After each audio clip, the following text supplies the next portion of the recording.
All right, good afternoon, everyone. I'd like to call the Striped Bass Management Board meeting to order. My name is Chris Batsavage. I'm the administrative proxy from North Carolina, and I'll be serving as chair.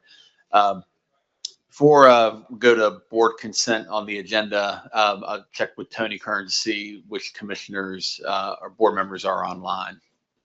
I believe it's just Monica Martinez from New York. All right, thanks, Tony. Okay, so start off with James Miner is also one. thanks, Jeff. All right, start off with approval of the agenda. Is there any modifications to the agenda that anyone would like to make? Seeing none, that's approved. Next is approval of the proceedings from the February 2026 board meeting. Is there any modifications to the proceedings that anyone like to offer?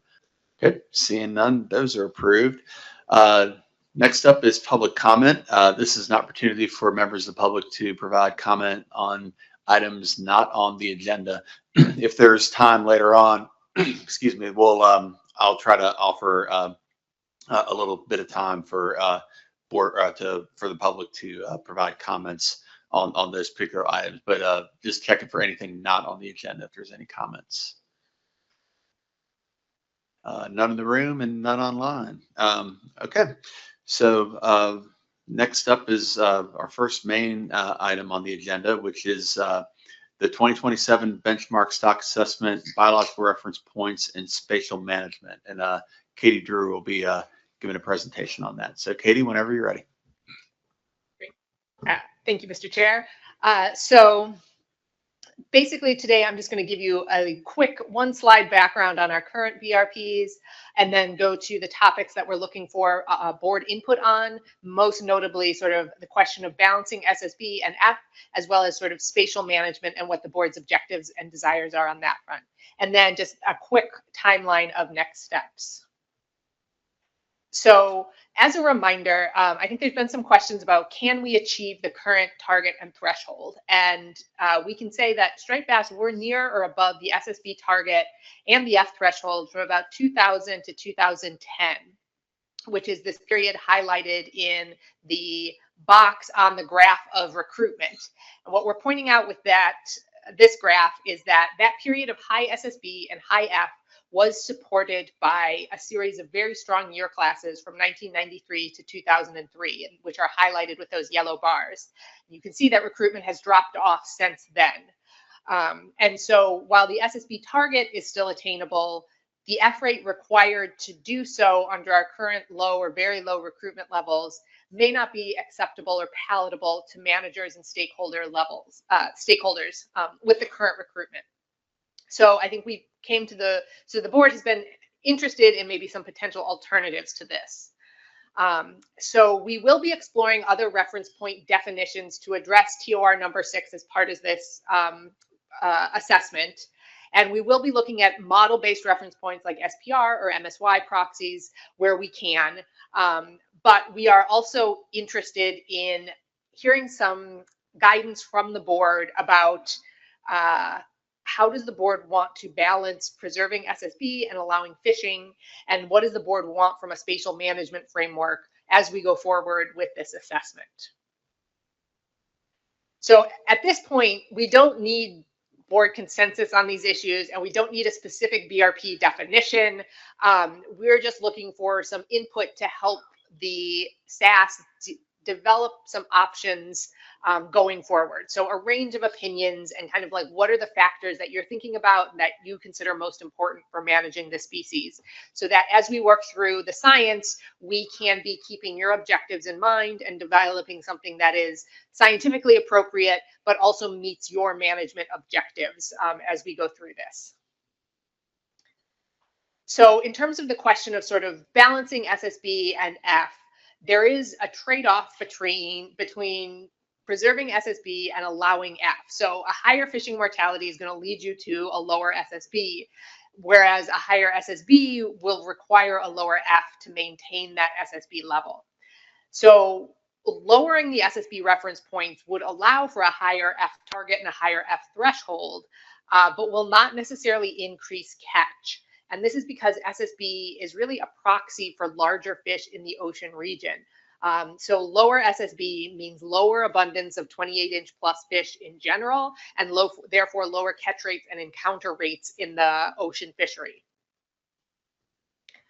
So it would be helpful to receive input on a number of things. I think we showed this last time around. I'm just going to highlight a couple of the ones in bold here, which are maybe more graspable in our time here today, which is, for example, a preferred historical time period for F reference points and or for SSB reference points when you are satisfied with fishery performance, either as a target to shoot for or a level that you do not want to go below, in terms of the lower limit on acceptable SSB relative to 1995 levels, or based on a historical time period.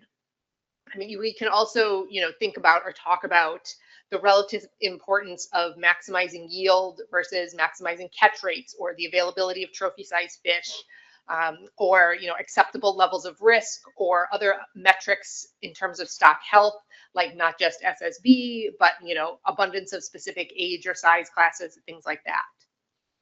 So this is sort of the question on balancing SSB and F, and this is really relevant to kind of our more empirically derived reference points. And so obviously like I said, we'll be trying for model-based reference points. They have not always worked out for this model in the past, which is why we have continued to move forward with the empirical reference points. But the empirical reference points require more management guidance in terms of setting targets and thresholds.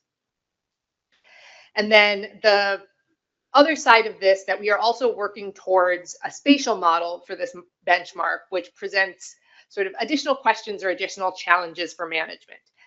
If this model does not pass peer review again, then this part is somewhat moot, but I think we are striving for a more spatially informed model. Currently, we have a single set of coastwide reference points for this coastwide sort of meta-complex of striped bass with separate regional management regimes. So we do not have separate reference points for our different producer areas and the ocean, but we still have the flexibility of allowing different management measures and different management objectives in those regions to account for differences in the availability of fish, and the differences in those fisheries at that level. And this is something that we can maintain going forward. So we're not required a spatial model. We can still maintain a single overall reference point if we so desire, and then have spatial management regimes.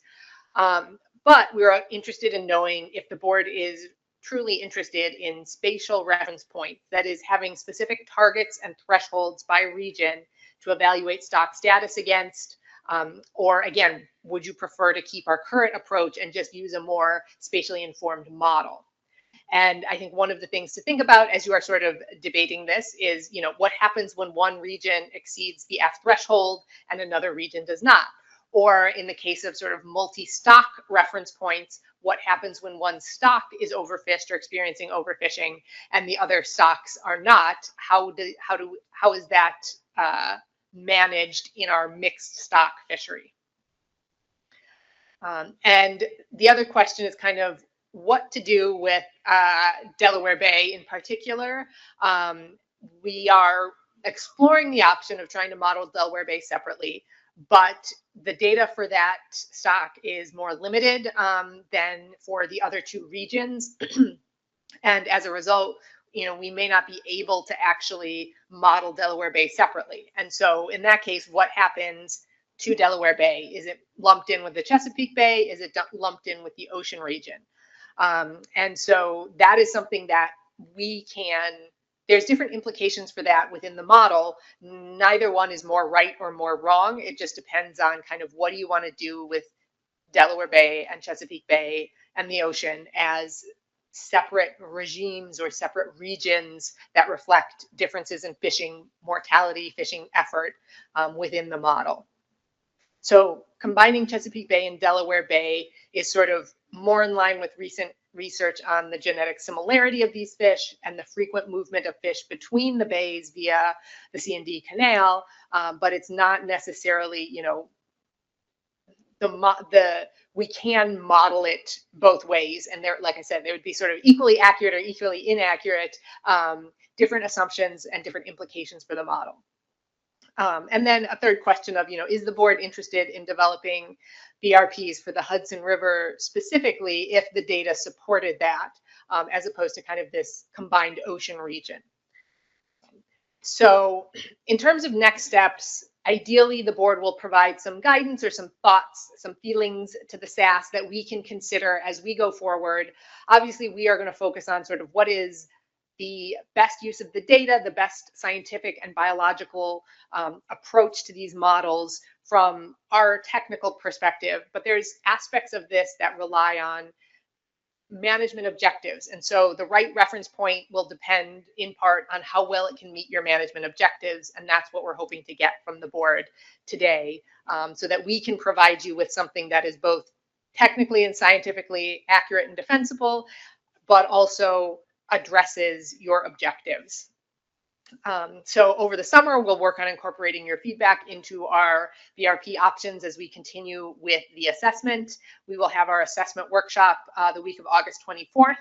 And then sometime in March, we will have the review workshop. That's going to be the spring research track. So I do not believe we have specific dates for that yet. At that point, the peer review panel will provide some feedback on the reference points, either the specific reference points that are chosen or maybe the methods to develop those reference points, so that when we come back to you at the spring or the summer meeting, you will receive this assessment as well as BRP options for consideration.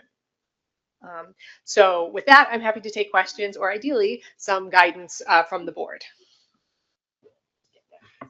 Yeah, thanks, Katie. We'll start with any questions board members have on what Katie just presented, and once we kind of get past that question stage, I'll be looking for any input that Katie has requested. So let's go show of hands here. Start down the left side of the table, my left at least. Jason McNamee, followed up by Bill Hyatt. Thank you, Mr. Chair. Thank you, Katie. Just a question to start, and that is, so with the empirical reference point, I remember there was like an evolution there. So, they had set that SSB reference point to 1995, but then I remember early on in my tenure on this board, there was like this disconnect between the F metric and that point in time. And so can you remind me, I know we connected them at one point, but I can't remember exactly what it was that we did to make them kind of congruent. Right. So for a while, the SSB reference point was that 1995 value, and then the F reference point was FMSY. And so, but we found out during, I think it was the 2013 assessment, that basically if you project the population forward at FMSY, you don't get back to the 1995 value. You actually get back to a lower SSB level. And we had concerns about the reliability of the stop recruit relationship that was needed to calculate FMSY. And we had concerns about how well that was fit and how accurate that was. And given that the board had sort of expressed a preference for within the document, the management itself, the objective was really focused on expanding that SSB level, age structure, things like that. So we kept the 1995 SSB value and then calculated the F value that you would need to get there under recent recruitment. So basically from about the time slightly before the stop was rebuilt to the most recent terminal year, drawing from that recruitment. The other option would be to pick a fishing mortality rate that the board was satisfied with or that they wanted to aim towards, and then accept the SSB that you end up with as your target and threshold. So I think that's kind of what, if the board has preferences on that or would like to see that explored, I think we could definitely do that. Thanks. Next up, Bill Hyatt. So this is a question that I'm hoping leads to a suggestion. It has to do with the balance between yield and catch rate. And, I think that's going to be important in the discussions as we go forward. And the question is, do you feel that for striped bass, for the striped bass recreational fishery, that there's enough economic data on that fishery available to provide some insights that would guide us trying to make that balance? And I'm asking it from the context is, from a lot of the fisheries that we discuss around this table, everybody brings up economic data, and it's sort of like there's a vacuum there. There just isn't enough data to have a meaningful discussion.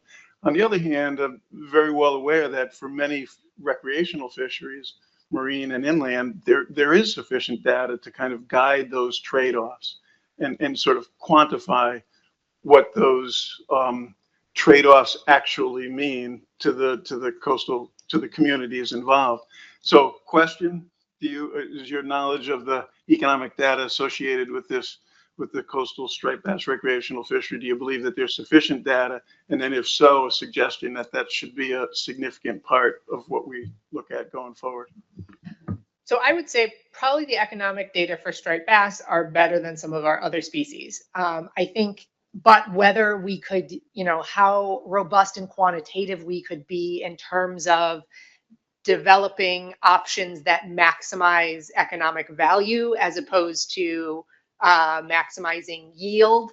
I don't know if we're there yet. We are, there is a recreational demand model being built for striped bass to kind of help answer some of these questions and help get input from anglers on sort of preferred feedback, preferred trade-offs or preferred management measures in terms of some of these questions. I don't know that we will have enough economic data to build something truly robust and quantitative in that sense. But if the board would like to consider, I mean, there's things we can provide sort of on the modeling side in terms of things like, what does this reference point translate into, not into total SSB, but into maybe your abundance or your perceived catch rates, or your that, is it more important for you to be able to go out and catch a lot of fish even if you can't keep all of them? Or is it more important for you to go out and catch a keeper? Is it more important for you to go out and catch and keep something even if it's small? These are the kinds of questions we're possibly be able to get at through some current research, but we can at least present strategies to maximize each of those outcomes, if you will. But to a certain extent, all we're controlling is sort of that turning that dial on fishing mortality. And so what matters to the stock is how hard you're fishing. And so the economics, I think, come into play in terms of the preferred management options to control and keep you at that F. But the F that you need is more about what is your goal for the fishery, for the stock. I don't know if that's helpful or not. Yeah, follow-up?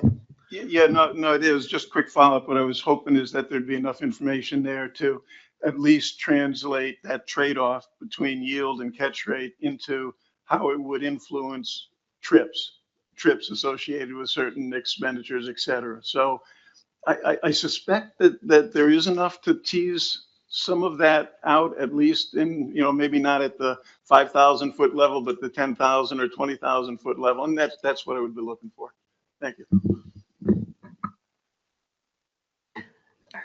I don't know if there is, Bill. I think it depends on when the last time MRIP asked some economic questions of the striped bass surveys, and they do some economic add-on questions, and I just don't know when that last was. And I'll double check with the folks that are working on the recreational demand model to see if we had any trade-off questions in that avenue. But that model is not going to be done in time for August. All right, thanks. Got a couple other, actually, show of hands again. I had Shanna and Mike. John.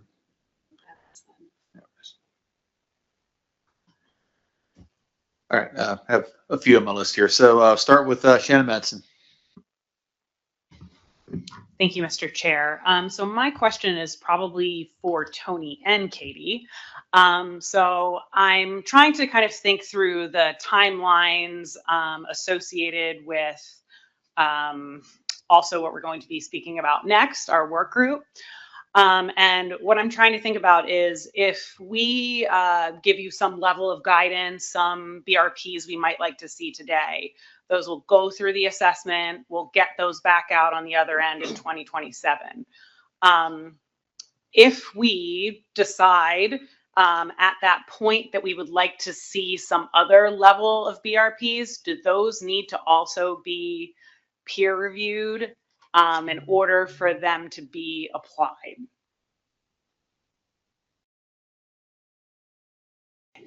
So yes, I think we do need our reference points to be peer reviewed. Now, I think we can provide, so what we've done with ERPs, as you know, is we've provided a method that got peer reviewed, and then the board was allowed to sort of use that tool to come up with a reference point that met their objectives. And so I think we will, depending on the feedback that we get from the group today, try to come up with something that, and make it clear to the peer review as we go through that this is a tool to help the board meet its management objectives. And depending on sort of what those objectives are, there may be room to change the final value or to change sort of that balance, as long as the peer review panel signs off on that. The peer review panel may come back and be like, no, this is a terrible idea. You're going to pick F40% and you're going to like it. But I think we will try to come up with something, especially like I said, if we don't have like a real strong vision from the board at this moment, try to come up with something that can allow a little bit of flexibility down the road once the board has dived into some of these questions a little more. Follow up? Thank you, Katie. I think that helps a ton to clarify kind of exactly what I'm thinking as far as like timelines, integrating this into this work group that we'll be discussing. So to follow up to my question, I guess I would go ahead and just give you a suggestion since I'm here and I'm on it. My suggestion would be to do something just like that, keeping the tool itself flexible such that whatever comes out on the other end, like we did for ERPs, kind of gives us a chance to maybe reevaluate some of our management objectives such that those BRPs might vary, but we're using the same tool that has gone through peer review to get there. That's my thought process. Thanks. Thanks. Mike Luisi. Thank you, Mr. Chairman. Dr. Drew, a couple slides back, there was some reference to the spatial management part that you're looking for some advice on. And I'm trying to understand so that I can communicate this effectively with my stakeholders in Maryland. So in Maryland, there's constant there's an ask all the time as to when is Maryland going to be able to manage, when is Maryland, Virginia going to be able to manage the Chesapeake Bay with Chesapeake Bay reference points? And this is not a new conversation. This is something that's been around for a decade plus. At the last benchmark assessment, there was some exploration through that process that did not lead to a peer-reviewed approval.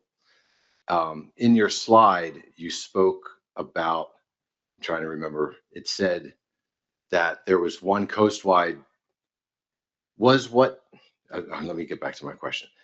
The question is, on your slide that spoke about having one reference point for the coast and then having spatial regimes, is that what wasn't approved the last time, or was it specific bay reference points for the different areas that would be deemed as, I guess, the nursery areas? So what was not approved last time was the spatial model. And so the spatial model had stock specific reference points, as well as sort of the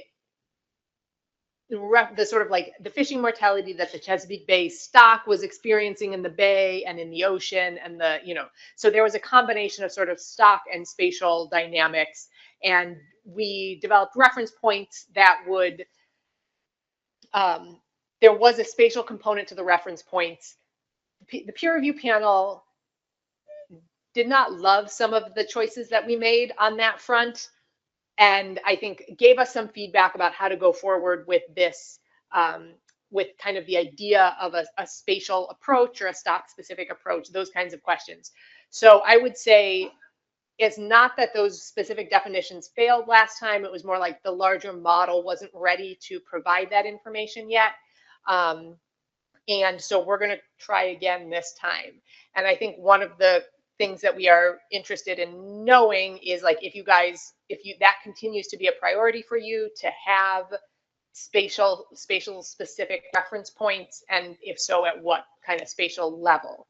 I think there's definitely sort of nuances to that, and thinking things through, like, you know, what happens if one region exceeds their target and the other does not, but the stock overall is healthy. Those kinds of questions, which is more of a management question. But yeah, I don't know if that answers your question or not, but. Yeah, follow up, Mike? Yeah, thanks, Chris. Just to kind of tie a bow on this. So yes, my advice would be, and it sounds like you're already moving in that direction, to continue to explore the modeling approaches that would be used to establish spatial reference points.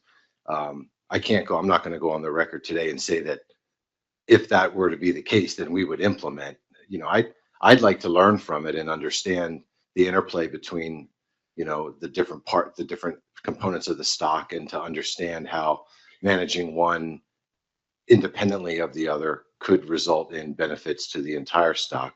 I don't know enough. I haven't seen enough. Obviously, it wasn't supported by the peer review last time to really get into it, but I like the idea. I hope that that we'll continue to move in that direction, and then have the opportunity to review, evaluate, and understand the results, so that we can make decisions down the road. Thanks. Yeah, thanks. Next up is John Clark. Thank you, Mr. Chair. Thank you for the update, Katie. I had a question.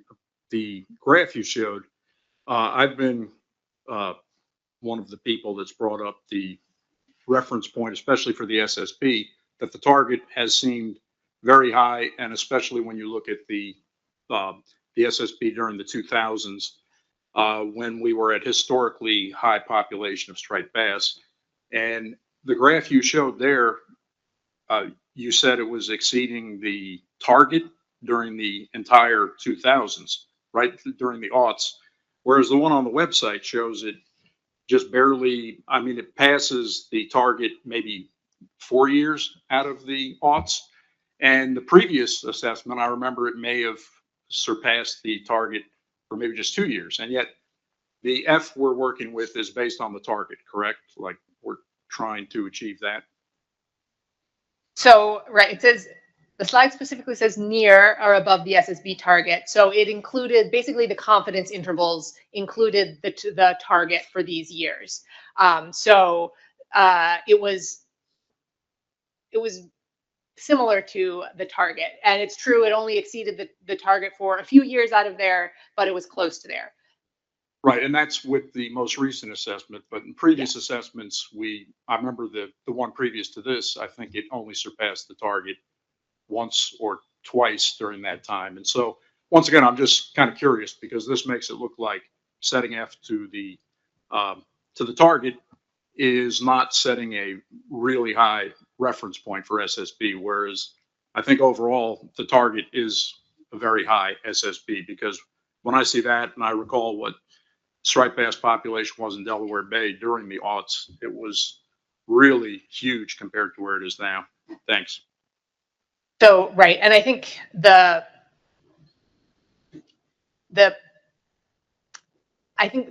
point of this slide was, you know, we've had questions of, can you reach the target? And the answer is yes, we can, and we have in the past. However, where we are now in terms of during that time, we were also overfishing basically that entire time. So the fishery seemed great in terms of a ton of fish out there. We had a ton of catch, etc. But it was also supported by a lot of these really strong year classes that were coming in and sort of replacing that essentially overfished overfishing levels. So again, it's biologically attainable. Yes. Is it attainable from a management and stakeholder perspective now? Emerson Hasbro.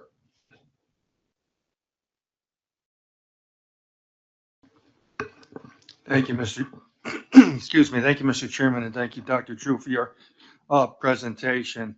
And Dr. Drew, one of the slides that you had up there, I don't remember which one it was. One of the bullets was maximizing yield versus maximizing catch rates.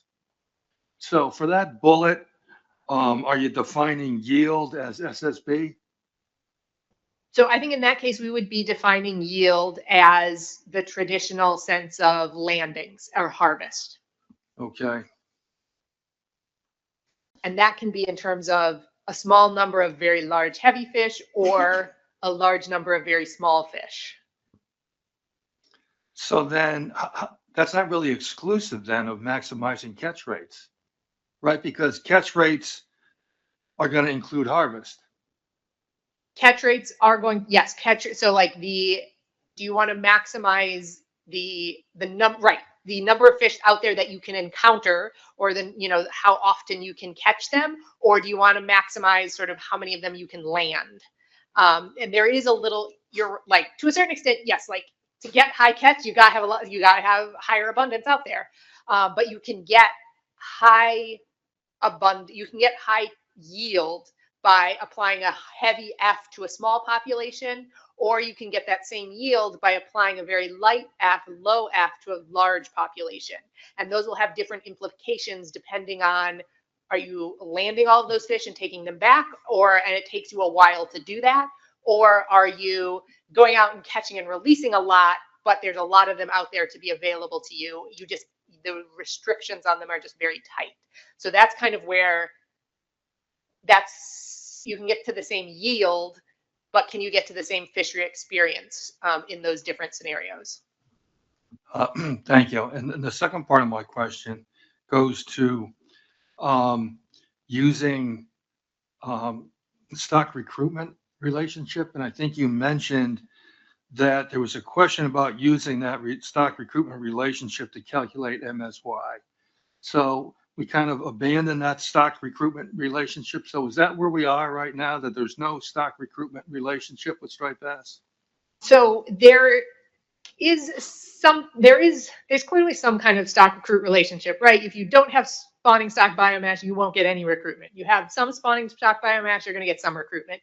But for striped bass, I think there were two factors that we were concerned about, which is number one, the strong environmental influence on the actual recruitment that you see. So there is a lot of variability of, right now we're sort of at a level of SSB that we were at in the early 90s, and yet the recruitment levels that we are seeing are nowhere near that. And then the issue with that is that then the reference points are very sensitive to what you're assuming about that, or what you're estimating that steepness as in that relationship. And small changes in adding years of data, even though the scatter plot doesn't look that different, can affect the fit and can change the reference point from year to year if there's a lot of uncertainty or a lot of noise in that relationship. Well, that was a good answer. It leads right into the next part of the same question. So then, is there a minimum SSB that needs to be maintained? Because as you just inferred, the environmental conditions kind of outweigh what's going on with SSB in terms of recruitment. And we can't control those environmental conditions, but we can try to control SSB. But if there's no stock recruit relationship there, has anybody looked at, do we need to maintain a minimum SSB, to generate a good year class when we've got good environmental conditions? Or is it just, there has to be some spawning adults in the population, but is there like a minimum number? We've not looked at that. That is something we could potentially look at in a little more. I think we do have a fairly decent history of extremely low SSB and extremely low recruitment. But I think maybe how that, can we parse that apart from the environmental effects that we're seeing? I don't know, but that is something we can look into a little more with this assessment. Roy Miller. Thank you, Mr. Chair. I wanted to just perhaps move off of that topic and focus a little bit on the question that you asked earlier with regard to spatial management, specifically the Delaware Bay stock. If you were to ask me, I kind of have mixed feelings about whether the Delaware Bay stock should be managed separately, whether it should be lumped in with the Chesapeake, or whether it should be managed as at present as part of the coastal stock.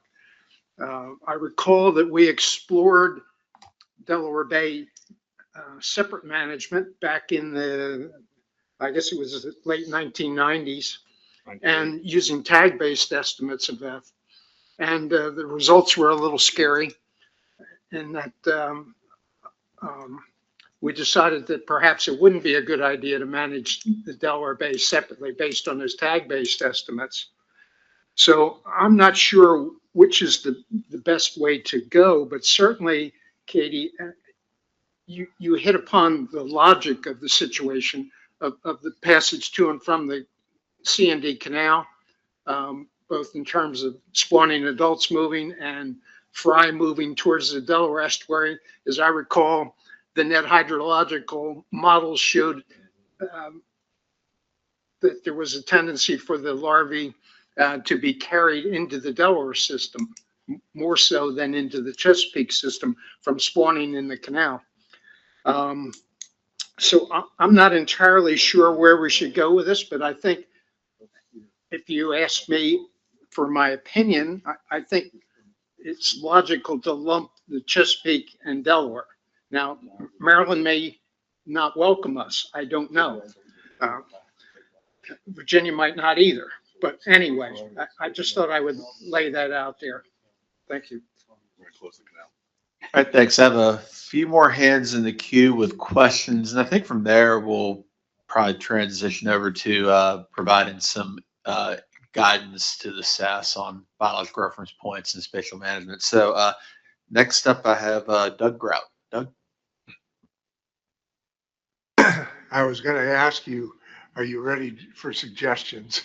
Because obviously there's been a couple commenters that have had valid, good questions and then provided. I can put it off, but I have a couple of suggestions that I'd like to bring forward. If you'd rather me wait, I'll be glad to until all the questions are through.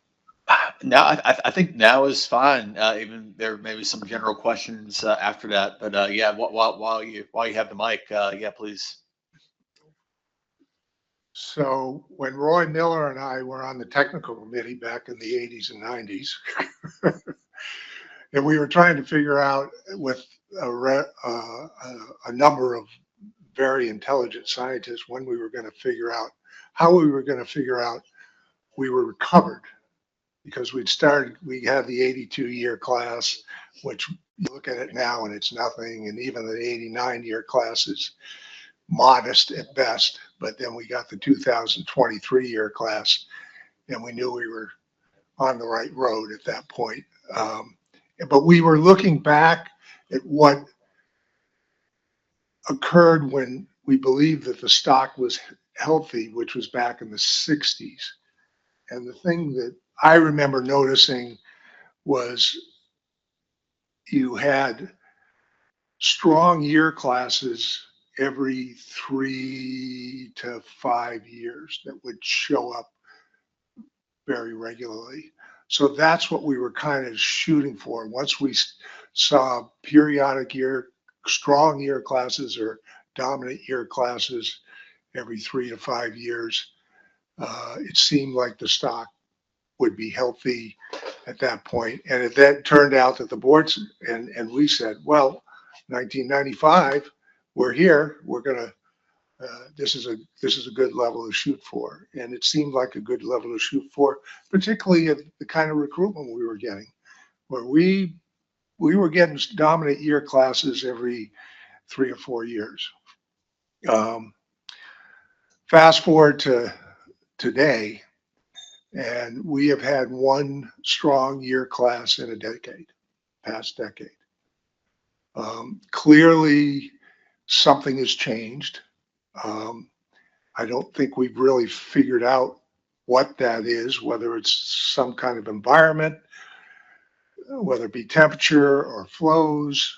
Is there predation, more predation going on than on some of the larval striped bass in the past? But for whatever reason, we are not getting nearly the year classes from the SSB we have right now that used to produce strong year classes. So one of the things that I would like to suggest to the technical committee and SAS is to recognize this lack of productivity in developing the new reference points. I always look at targets as more of a management, and threshold is something we don't want to go below because we're afraid the stock is going to go down and eventually collapse because of that. So that's one of the main things that I wanted to bring forward. I also kind of looked at this 40 years worth of data that we had from the last stock assessment, and I noticed that we had some dominant year classes that were produced with SSB that was actually less than what our current target is. For example, that very strong 1993 year class was produced with a female SSB of 73,000 metric tons. The most recent strong year class that we had, or dominant year class, was the 2015 one, and that was produced with an SSB of 67,000 metric tons.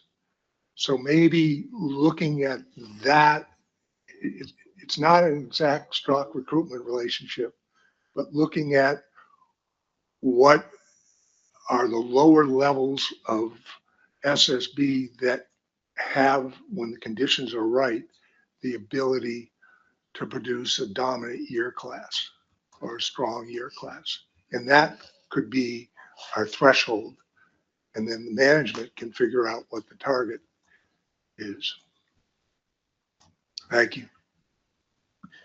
All right, thanks, Doug. A couple other hands, and for those folks, if you have some input as well, you can give that too. But I have Marty, Gary, followed up by Nicola Meserve. So Marty.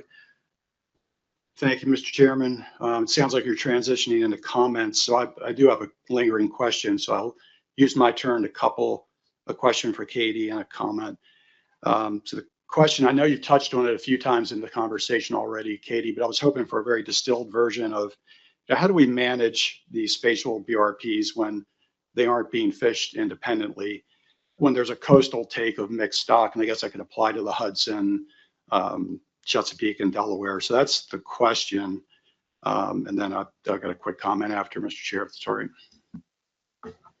So I think there's sort of two ways to do it, one of which is through a stock-specific reference point where you evaluate the fishing mortality that stock is experiencing throughout its life, again, in each region, and then decide what I think that would be maybe a question for the board is, do you want to manage to the most sensitive stock in that complex? So if one stock is experiencing overfishing or is overfished under our current management regime, would you then take action on the fisheries that are exploiting that stock? So the mixed stock fishery and potentially the producer area fishery that it is coming from. So that would mean that even if, part of that stock complex is not overfished or experiencing overfishing, you would still need to be restrictive in that sense. other option would be to have sort of a fishing mortality rate applied to the regions, and say if fishing mortality overall in this region is too high, then we will bring it down, and sort of not link it to specific necessarily stocks, but more about what is happening to either the stock complex as a unit or each individual stock within that. You know, if we exceed that reference point for the stock in that region, then we would reduce fishing mortality in that region. I think there's still the question of, what do you do if one region is exceeding the threshold, but the overall stock is not? But those are things I think you can sort out maybe at the board level, of in terms of thinking about it as allocating fishing effort or allocating fishing mortality instead of allocating yield. A quick comment, Mr. Chair. Thanks, Katie. And, you know, having experienced, had a foot in the camp back in the day when Louis Rigolo et al. And the harvest control model in Maryland, and the desire for the, you know, the two fleet paradigm was in place. And being at that meeting in Connecticut in 2014, when we tried desperately to hold on to that two fleet system, and we acquiesced, obviously, we changed to a coastal unit of management. You know, I just feel like, you know, the uncertainty of what we're dealing with, and listening to Doug Grout's comments, and looking at what's been happening these last few years. And if you haven't paid attention to what's happened this spring, the flows in the Chesapeake are at like record levels. The Potomac's at 131-year low level, despite no snowpacks and whatnot. Things are so fundamentally different from the time that Doug explained or described.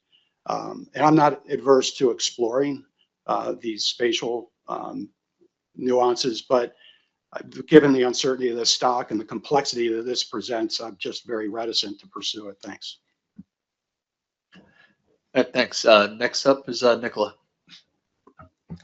Thank you, Mr. Chair. I just wanted to reflect on some of the original rationale for the 1995 SSB as a reference point, and that having to do with the expanding age structure. And that's something I'd like to continue to see reference points focus on, is that wide age structure, both from a stock resiliency perspective as well as the fishery experience that results from it.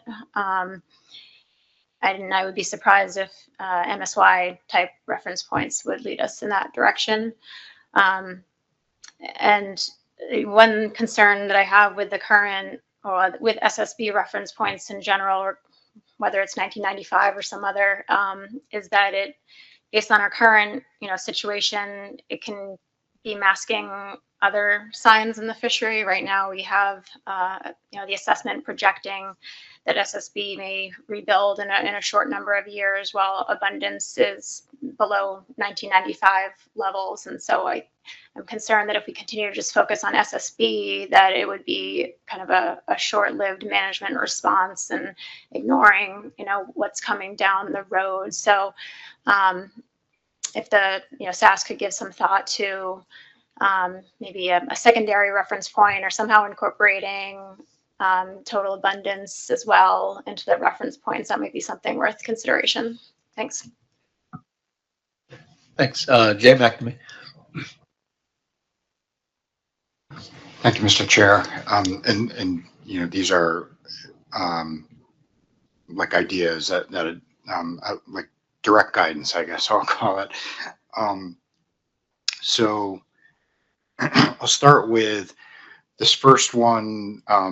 You know, thinking about, I know we've had this discussion probably annually about MSY reference points, and this, like many stocks that we manage at the ASMFC, the stock recruit relationship is not there. Therefore, you can't calculate the MSY reference point. But I'm having some optimism that maybe the spatial model does a little magic, and we're able to sort of understand. I'm not sure how it's going to treat recruitment, but all that being said, I think it's a big enough change that it's worth exploring, calculating an actual MSY reference point again. So I think it's a worthwhile exercise. Then I started thinking about, again, my preference is always to have these things at least like connected within the machinery. And so SPR is another version of that. If we can't quite figure out the exact stock recruit relationship, then, we can base it around some other, metrics, SPR being one of them. I probably read a little bit too much into the memo, but I was thinking, SPR 40%, that's sort of like a common one we use. It's considered to be conservative for the most part. And, I was thinking maybe the hesitancy there is that it kind of slides that reference point way too far down the curve. We've seen that TTOG is an example of that, where you can kind of get that reference point to be way off that peak of abundance. So that concern, I think, is fair. And so then I started looking for, are there other examples that are kind of like striped bass that use different SPR calculations? And the answer is there's not very many.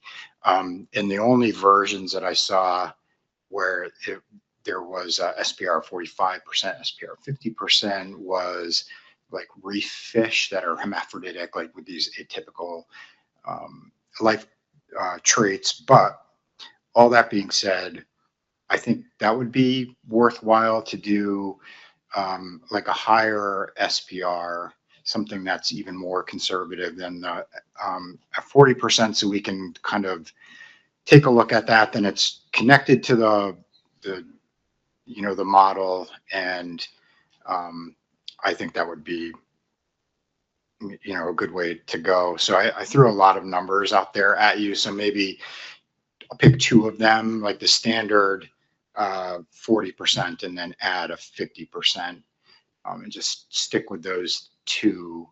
And I guess in the back of my mind, I'm wondering if there was actually some technical reason why we weren't using SPR reference points already. But maybe Katie, you can comment on that. But let me get these last couple of things out, and then I'll stop talking. Okay, so there's some guidance, and then the empirical reference point. I think the nice thing about it is it's tractable. It's easy to sort of talk about, and we all kind of understand it. So, and I apologize if I'm just repeating what Doug has already said. If it is, then I support what Doug said. But I was wondering so right now, the way the reference point set up is it's the threshold that's set at that 1995 level, and then we bump the target up by 25% from that. And so I wondered if maybe we want to just set the target at that 1995 level. So we've seen it, right? So that could be a spot that the stock could get to, and then just flip the threshold to be 25% less than that. Just for context, another empirical reference point. And then quickly, just a couple of comments about spatial management. So just from experience with other species, there's been concern by peer review panels about like calling it F, I guess I'll say it that way. I think what you said before, Katie, to Marty's comment, it is in reference to that. But I guess the comment I was going to make on this topic is, instead of trying to make like F reference points spatially explicit, we could use other metrics like exploitation or something like that. And then we'd have to sort of define the biomass level in these areas, but we could use the different surveys in the areas to kind of guide us on that. So something like an exploitation rate that has some spatial explicit, that's spatially explicit, would be worthwhile. But I just worry a little bit about kind of defining different Fs for what is a single stock of fish in the end. So Yeah, I'll pause it there. And Kate, if you have a comment to that, like technical issue with SPR, I'd be interested to hear that. So yes, we did look at SPR during the last benchmark assessment, and we found for the single stock non-spatial model, when we the F 40% was very similar to either the F target or the F threshold that we were getting, but the projected SSB was much higher than the reference points. And since at that point the board had already been making noises about those reference points are too high, we were like, there's some kind of disconnect there that we're not capturing. We did not have that same problem with the spatial model, which was also sex specific. So there may be some kind of sex and the way the differences in migration and the different rates at which the population is exposed to the different fisheries and the sexual dimorphism and growth may not be captured as well by the SPR reference points and the single stock model that we were using at the time. So that's kind of why we stayed with the current empirical reference points. I think we'll definitely take a look at it again for this benchmark, and we can look at those numbers for sure and see if they're performing better or more intuitively with this either the spatial model or the WAM model. All right, thanks. Craig Pugh. Thank you, Dr. Drew. Is there a time constraint that's aligned with your spatial reference points? Do you mean time constraint in the sense of like over a specific set of years or? No, collection period. So as you collect that spatial period, how does it focus on that time period of when you collect it? As a fisherman, that's our ultimate information. We base everything on that space at that time. If you're one day off, or you think because it's the 4th of May this year, it's not the same space the 4th of May next year. So being within that realm, you can be very accurate. But I know from watching this for over 40 years, if I take that May 4th date and go back to that same spot, my data is going to be terribly erratic. And there's no congruency there whatsoever to give you good, solid information. That's what I'm getting at. How do we get to a better place, a more accurate place that I know that can be achieved? That that we're doing that already in the fishery. That's what I'm kind of asking. Is there that time constraint now? If not, how do you apply that? I think your information will probably show you a lot more success. And instead of the line being jagged and up and down, it should level, or should show you a better upgrade or downgrade by collecting information that way. Thank you. So currently the model only uses like the full year. So it's just what happened in that year. And so it's the F over that whole year essentially averaged over, it's not really, well, the model averages it over the whole year. The spatial model is using sort of a 2-season time step. So it's like the first half of the year, which includes the spawning and the time in the producer areas. And then the second half of the year, which is where where the adult spawners have moved back out into the ocean. And so we're sort of looking at what happened from January to June and then what happened from July to August as 2 separate time steps and 2 blocks of data within the model for every year. Thanks. Any other guidance from board members? John Clark. Thank you, Mr. Chair. Yeah, just so it is on the record as guidance recommendation, I'd very much like to see a spatial analysis where the Delaware is combined with the Chesapeake. I think both the genetic and especially the telemetry data that Delaware has accumulated over the years makes it very clear that this is one population now. I mean, one super producer. So, and as you know, we've been asking for producer status for the Delaware again for years. So this would allow us to look at that in conjunction with the Chesapeake. And of course, I assume by asking for anything like this, that an analysis done the previous way with just the Chesapeake separately would be done. So we can look at the results of the two different analyses. And I know that's more work. Sorry about that, but it would be very interesting, I think, to see how that comes out. And then further guidance, I'd agree with Jay that looking at the 1995 reference points with the current threshold being used as the target would be good to pursue also. Thanks. Thanks, Don. Just one last call. Megan Ware. Yeah, it's been interesting hearing everyone's thoughts on this. I'll kind of just comment. I think one of my concerns, and this would be a sign of a reference point that's not working, is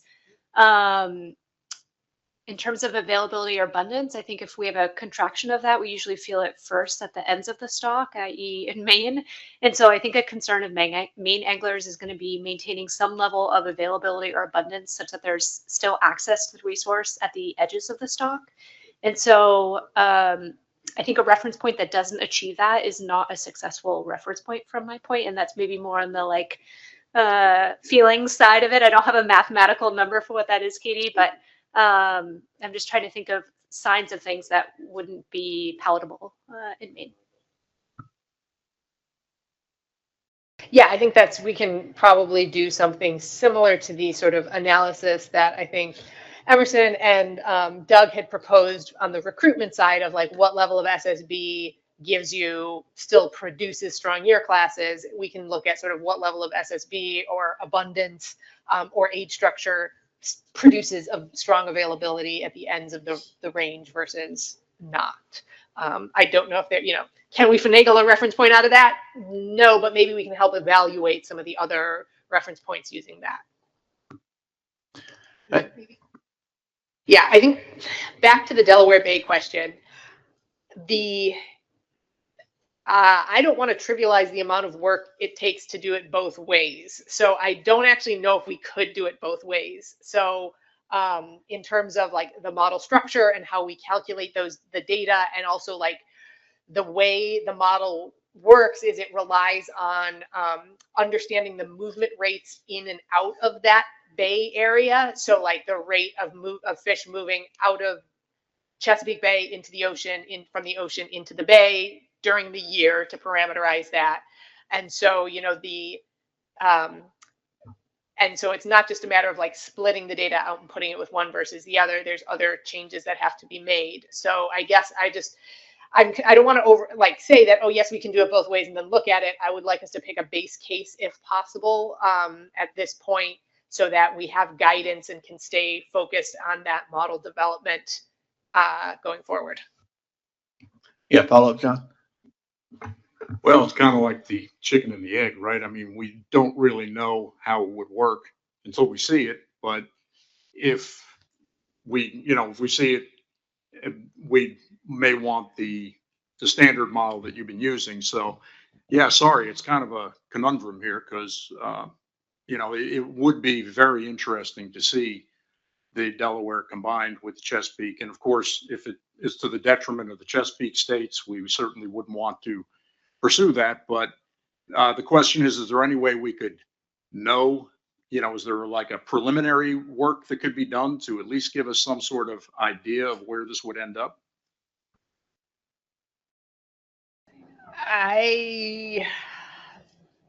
I would be concerned about that with the timeline that we are on for completion of the model. Essentially, I do not want to develop two models at the same time and two data streams at the same time when we are trying to make the March deadline. I will say the Delaware Bay landings are small compared to both the Chesapeake Bay and the ocean. So I don't think it would have a significant impact on the overall results from both regions, whether we put you with Chesapeake Bay or whether we put you with the ocean. I think there's just sort of like maybe more management or implications for this of understanding this F rate, what does it represent, and therefore how should you respond to it, and what is the most efficient or concise way of responding to this fishing mortality rate in this region versus this other region. Whereas right now, you know, you are allowed, you have a separate management regime, even though you're not part of even though you're part of the ocean, you have a separate management regime to account for the differences in availability of fish to that fishery. That is maybe more aligned with what is happening in the Chesapeake Bay than is what is happening in the ocean. So does it make sense, or like, is there a management benefit to pooling these two regions together? Or even if there's not a benefit, does it make people deeply uncomfortable one way or the other? Like, I don't think where we put Delaware is going to make or break a specific region or a specific assessment. Delaware Bay, but I guess I also don't want us to put, it's not trivial to develop these models at this different spatial scale. I understand. Thanks, Katie. I mean, that's the crux of the issue, though, is what it would do to management. And, you know, I think, as you know, we've had a separate recreational slot fishery in Delaware Bay for the past 10 years. But, you know, we could see some advantages if we were able to manage more like the Chesapeake does recreationally, because, of course, that smaller size is available pretty much year round in Delaware. We do have a big resident population of striped bass. And for the commercial side, of course, as we've been saying for years, you know, 72 to 79 landings were not favorable to Delaware. We'd like to see something that might fix that. But again, I understand it's really a difficult thing to say do it one way and the other way so we can see them both. But that would probably be the ideal. John, I think she's saying we can't do it both ways, so we need the board to tell us to do Yeah, it one way or the other. I'm guessing at that. So I would, and I'm sure that we'll be in the minority, but I'd like to see it that way than the combined. Having it combined. Is there any opposition to that being combined? So the spatial scale would be Delaware Bay with the Chesapeake Bay, just making it very clear to everybody.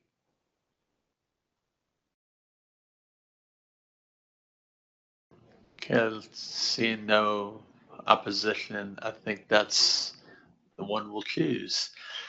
Okay, Katie, is there any more input you need from the board on this task, this agenda item?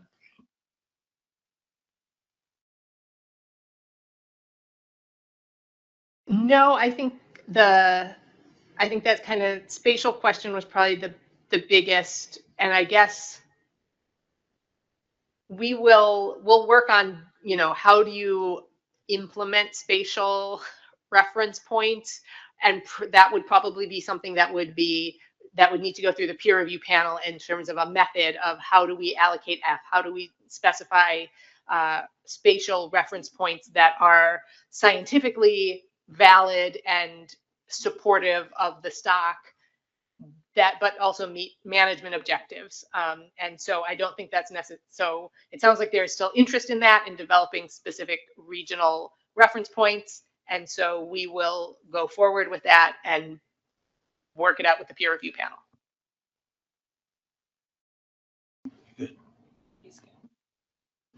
All right, thanks. Appreciate that. Again, just in the interest of time, even though we're a little ahead of schedule, it usually doesn't end that way with striped bass. So we'll move on to the next item, which is the work group on future striped bass management. And Tony will be going over that.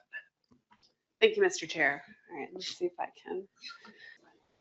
Okay, I'll turn so you can see it. Okay, we'll go to the next slide.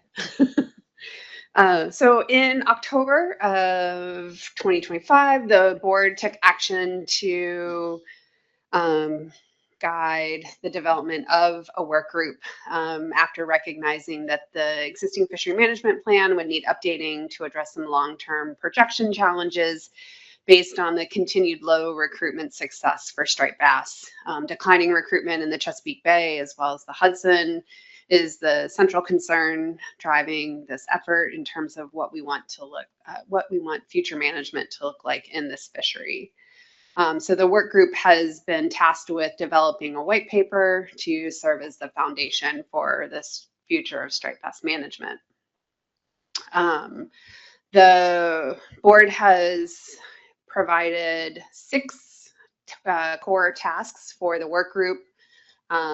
Several of these tasks are assessment related and a couple are not. It's a quick reminder. It's the biological reference points and considering recruitment sensitive model-based approaches, evaluating hatchery stocking as a research and management tool with cost analysis, exploring whether other river systems beyond the Chesapeake Bay can contribute to the coastal stock in a significant way, assessing drivers of recruitment, success and failure across the Chesapeake Bay, Delaware, and Hudson, examining the reproductive contribution of large versus small female fish and size-based management implications, and then developing methods to address the discard mortality in catch and release fisheries.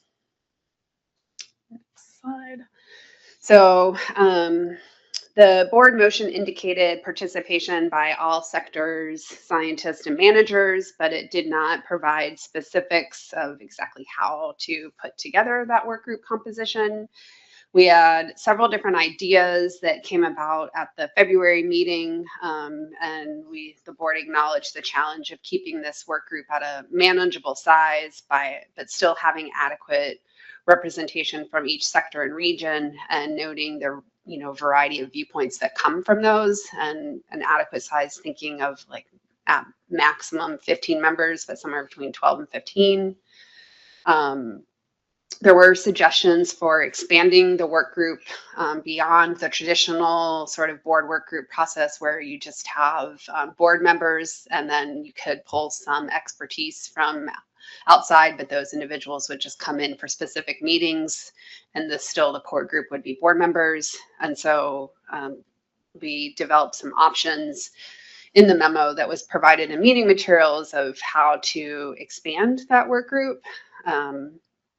And then in addition, some board members suggested that we pull together a traditional core work group and then get input from subgroups on some of the specific tasks, and you could break up the tasks into different sections. And then there was also a suggestion to start the work group process for some of the tasks and delay for some of the other ones until the assessment has been completed. So in terms of options for the work group composition, and these were just some ideas, it doesn't represent all of the ideas that were put forward, is, as I said before, just the core work group of a board work group. It only has board members on that process. A second option is to have sort of a mixture of work group, which would be board members, advisory panel members, maybe up to 3, 1 per region, and a couple of technical committee representatives. And then the last option was looking at either a version of option 1 or 2, but pulling in members of the public who are not a part of our committee process for this. And then some of the questions that we need to think through today and provide guidance on is, will the work group seats be allocated by category to ensure diversity of the sector and the regional representation? Will there be structured nomination process for each of the state nominees to set a number of candidates? And how will the final participants be selected amongst the nominees? Is it something that staff would work with the chair on, or is it something that the board wants to vote on in the end? And then which option of composition that was in the previous slide we would want to do. And then next slide, Madeline. And then one more, I think. There we go. So then thinking about how stakeholder engagement occurs with these work groups, if the board did establish this core group and then have subgroups, that are task specific. We could bring in technical experts for some of those tasks, like thinking through the hatchery stocking task. You could bring in individuals that are doing more work on hatcheries that are outside of our normal technical committee or advisory panel process. There was an idea at the last meeting to bring forward facilitated workshops. So these would be in-depth sessions that focused on individual topics. This would require dedicated funding since it would require a facilitator. And there was a suggestion at the last meeting that they be regionally based. So that would indicate more than one facilitated workshop. Another way to bring in stakeholder engagement would be to do public surveys or webinars. The surveys and webinars could be topic specific as well, or we could just do one and they could be either sent out the same to everybody or adjust the surveys or webinars slightly for regional based differences. It is possible that if we were to take some of these issues out and we were doing public hearings or webinars, that it could be duplicative with scoping if some of these issues came forward. So there's that consideration. And then we also could just have dedicated public input time during each of the work group sessions or subgroup sessions. We generally do that when we can. Sometimes with work groups, the time gets short pretty easily. And so sometimes we do run out of time, but if it is something that the board wants to dedicate every time, then we could more structurally build that into the agendas for those meetings. So in terms of timelines and the specific tasks, as Katie mentioned before, the stock assessment peer review is scheduled for March. We hope that peer review will get presented at the May meeting, but it is possible based on the timeline of when we get the assessment report back that it might not be until the August meeting. Several of the work group tasks are very much related to outcomes of the assessments, and it is staff's recommendation that those tasks not be addressed until the completion of the assessment. We do think that the non-assessment tasks, the release mortality and the hatchery stocking tasks could be addressed sooner. I think hatchery could be addressed at any point in time, and staff suggests that we wait until the completion of Massachusetts project on release mortality is completed, which I think will be later this year, maybe sometime in the summer or early fall. But for today, we are seeking some prioritization of these task lists, and so we can have clear deadlines and milestones for how we move forward. So just sort of as a summary of what we're trying to do today is get direction on the work group composition. Do you want a core group and then have subgroups, or do you want to, how do you want that core group to look? Is it option 1, 2, or 3, or some other way? And then how does that nomination process work and selection process?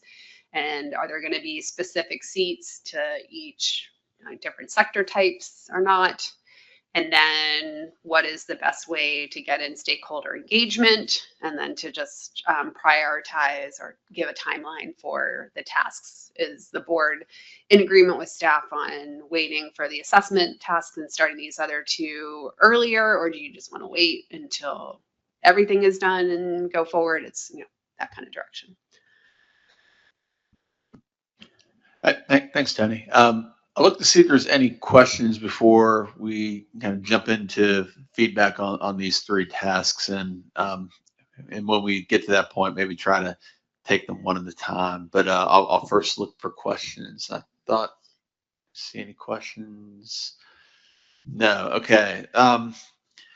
So I guess we'll try this. And if we have to skip around, so be it.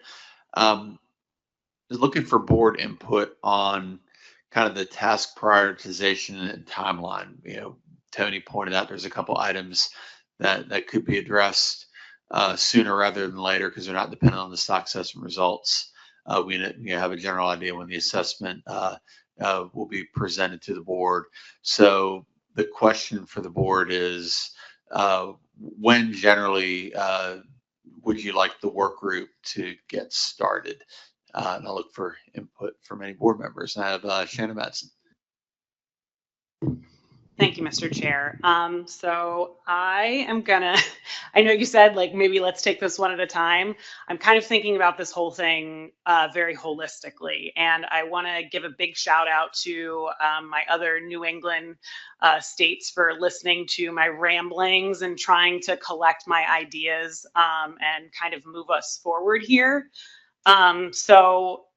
Today, as we kind of talked through the MSE for lobster, I think that kind of helped maybe clarify maybe a path forward here, because as I was reading this document and looking at the timelines, it seemed like it's getting very confusing as to how the assessment and some of these things were going to be done concurrently. Essentially, my suggestion is that we put together, like we are doing for lobster, a steering committee, and that committee should be small. That steering committee would then help us to decide what we'd like to prioritize as far as some of these assessment questions are concerned. Obviously, I agree with the statement that everything that we have in here that's an assessment question should not be answered until after the assessment. But then having the release mortality, maybe a work group or a hatchery stocking work group, I think a steering committee could help us make decisions about these kind of subgroups that might be useful. On a whole, I would like to see after the assessment, and this kind of ties into my questions and comments to Katie and Tony before, I'd like to see us have essentially a management objectives workshop for striped bass. For me, I'm kind of listening. I've been listening to folks around the table for a long time, and it seems like there are a lot of competing objectives here, and we need to understand the balance between those and what those trade-offs might be. And if we move through the assessment process, like Katie's suggesting, we have the tools, AKA the models, that kind of tell us what to do. Then from there, we're developing BRPs based off of hopefully what comes out of a management objectives workshop with facilitated workshops that kind of go through. Same thing that we did for menhaden, same thing that we did for horseshoe crab, but we would not do that until 2027 when we've gathered all of the data from the assessment, we have everything peer reviewed, and we can kind of start moving forward from there. But in the meantime, I think that a steering committee could help us kind of further define who could be on some of these littler work groups that work could get done on right now, meaning the hatchery stocking and the release mortality. And I think that would be kind of a clear path forward, and maybe these timelines kind of converge a little bit better than they did before. That's my thought process. Thank you. Yeah, go ahead, Tony. Follow-up question, Janet. So how would you compose that steering committee? What is your idea for membership and how many? So for me, a steering committee, super small. I would say, I don't know, 6 board members. I wouldn't go any further beyond that because I feel as though, well, maybe we could have a TC chair or a SAS chair, but a steering committee is really just helping to determine the steps in the process, and then maybe help to further define who might be a part of each one of those processes as they develop. So I would kind of keep that one tight. And then when we're starting to think about this management strategy evaluation, that's where we're going to want to make sure that we're getting a wide swath of stakeholders, management, scientists, et cetera, so that we are kind of getting all of those management objectives out at once. Thanks. Next up is Doug Grout. Thank you, Mr. Chairman. I was originally just going to talk about task prioritization And I'll start with that, and then I'll give you my thoughts on the working group composition. I agree, as far as review biological reference points and recruitment, consider recruitment sensitive model-based approach. I agree that's something the stock assessment's going to work on and provide to us. That's something that we can put off till after the assessment to have. Formally review hatchery stocking.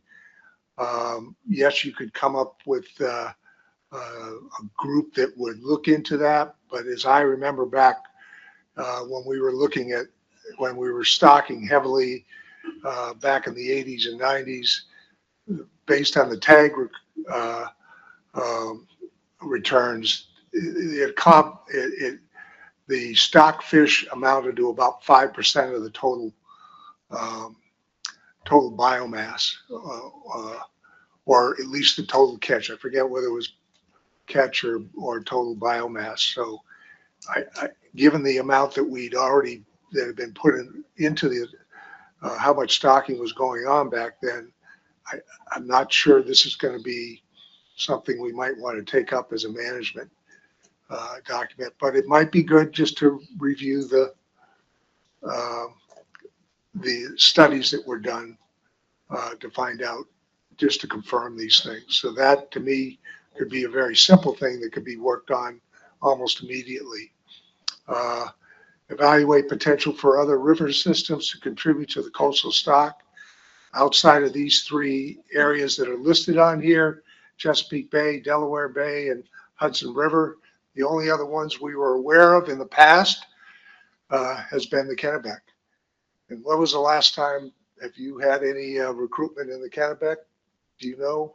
We're below the average or whatever it is. Below the average. So, and maybe something's happened since then. Is there any in the Merrimack or, but I'm not sure we're going to get much out of that.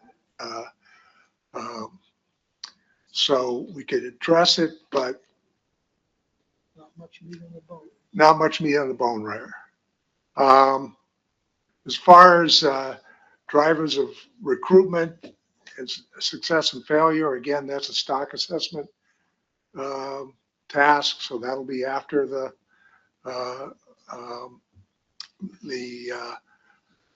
stock assessment and exploring reproductive contributions to large and small female fish. It says in here that the TC and SAS could provide input after the assessment. So that, again, those are the three long-term. And then, of course, the other thing that we could be addressing in the near future could be the discard mortality and catch release in the fishery, once the mass DMF study is completed. So the three that I think we could work on right now is discard mortality, potentially other rivers contributing to the stock coastal system if we still think that's necessary, and then the review of the stocking data. All the other things will be afterwards. And then my suggestion is for the work group composition. I believe having a combination of board, AP, and technical committee and staff on that working committee, that working group, with the ability of that group to have public comment at some of these meetings, at the appropriate meetings.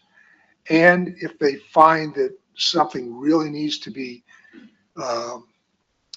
dug into a little bit more, at that point, see if the steering committee or the working group could have the ability to appoint small work groups to work on it. But don't start off that we're going to have work groups working on this.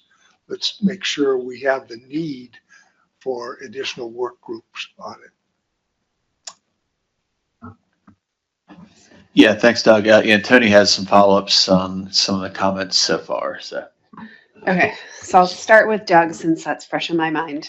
For evaluating the potential for other river systems to contribute to the stock, one of the things that, if I'm remembering correctly from my handy notes, is that the benchmark is going to include a review of recent genetic studies on spawning contributions of, or spawning originations of striped bass. So that could inform that. But that won't be finished until the assessment. So that would make that harder to start now. Yes, with that, yeah, I agree with you. If that's part of the assessment, then clearly that would have to wait until after the assessment. I'll let you read that. I'll let Katie read that and we can come back and let her. So, I was gonna say, right, so I think it's not necessarily something we're doing specifically for the assessment, but there's work, ongoing genetic work. We're getting sort of a preprint of that to include in the assessment of evaluating the contributions of different genetic stocks, including the Kennebec Merrimack and the Canadian stocks to catches in, I think it was about like 2015 to 2016. I don't think we have anything more recent. We do have obviously the recruitment indices from Maine that we could look into and compare that. So I think it'll be, maybe we will just have some fresher information that won't be immediately available to the work group, but should be in publication soon. It's not necessarily specifically something that the assessment will do ourselves. Okay, but it still would probably have to wait until after the assessment because you're busy working on the assessment. Is that what you're saying? Well, right, or we're busy working on the assessment, and the team that is working on the specific paper, if that paper comes out before the assessment, we can share it with you guys, as well as, I think presumably we could share the Maine juvenile index and see how it compares to other trends with you guys, if you wanted to look into that before the assessment. If it's available, we can do it, but if not, again, I think these are going to be minor things. Other questions? Not for you, Doug. So then I'm going to engage Bob for a second, make sure he's listening to me. Back to Shanna. So with the management objectives workshop, that will require resources. We also have what seems like we're moving down a pathway for management strategy evaluation for lobster, which also requires resources, two of which are resources of bundles of money that we typically do not just have laying around in the budget. So I'm just trying to make sure that if this is the path that the board is going down, that we can navigate that type of funding. Yeah, I think for both of these, 2027 would be the earliest that we could pull these off. And we haven't set our 2027 budget. So, but I think a management objectives workshop for striped bass is much less expensive, I think, than a full MSC. If we go down the full MSC pathway, that's a pretty heavy lift financially. So I think, this board wants to go down the path of a workshop for management objectives. We can most likely, I don't want to overpromise, but most likely find some funds for that in 2027.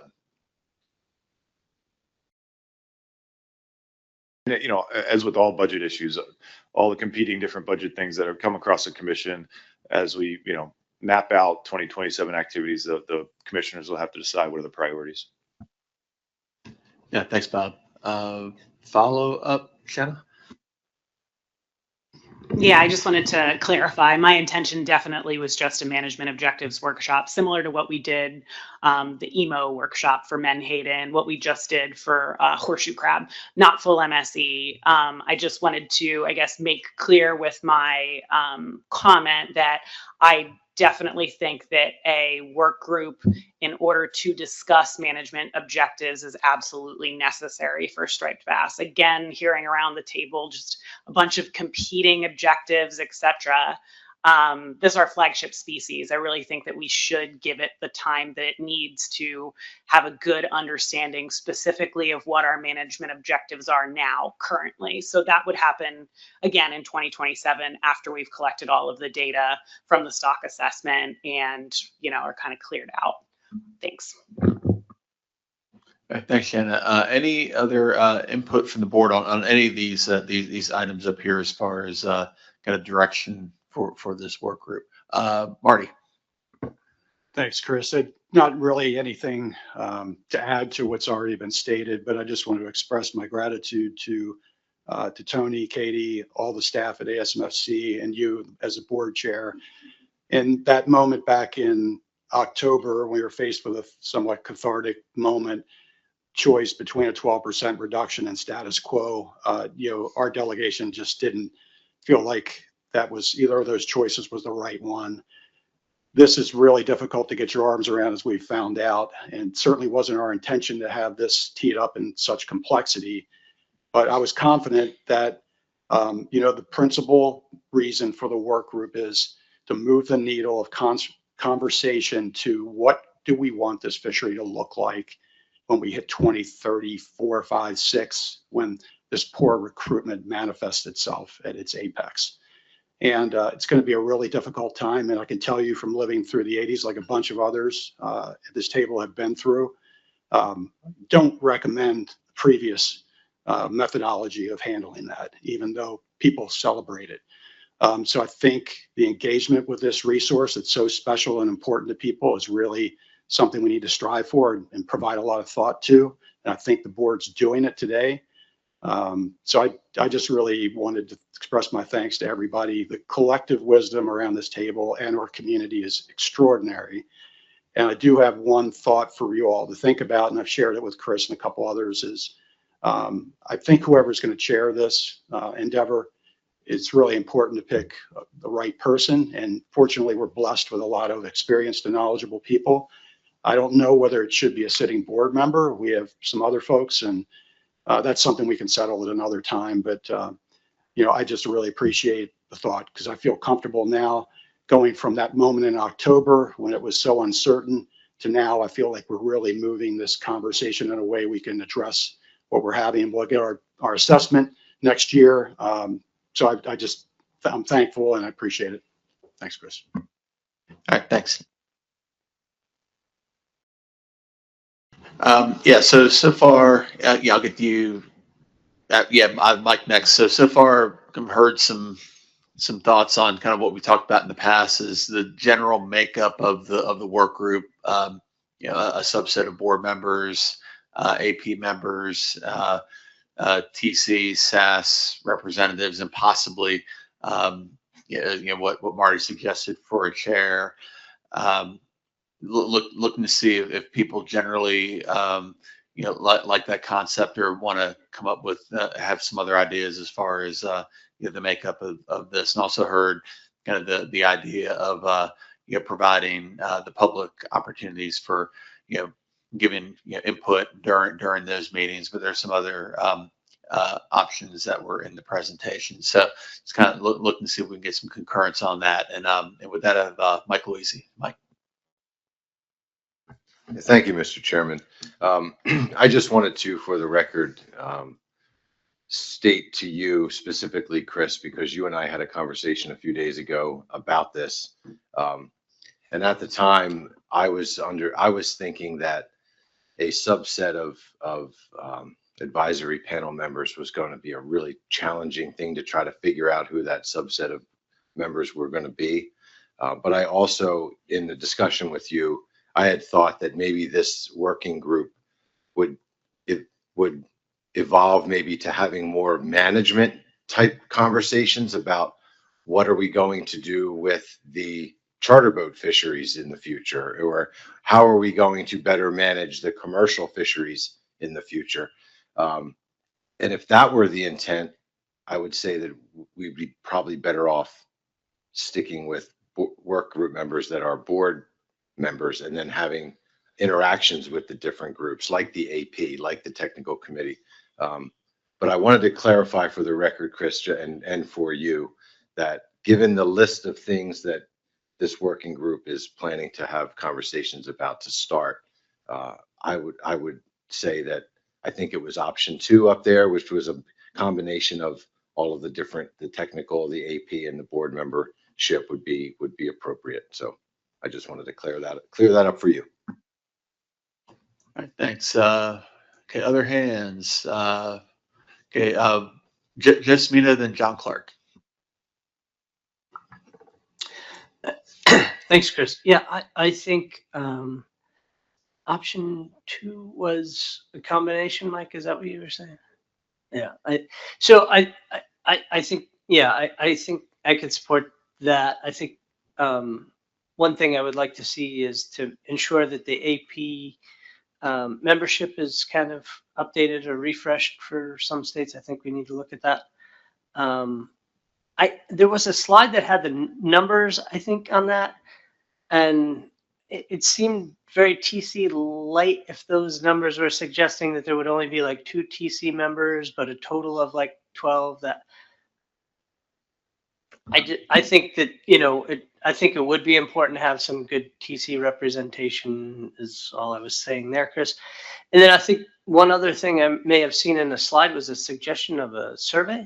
I think that's actually a really great way to get some public comment. I hate to see us going out to the public, but having these huge meetings where people get 2 to 3 minutes to put all their thoughts together on, this journey that Marty started us all on.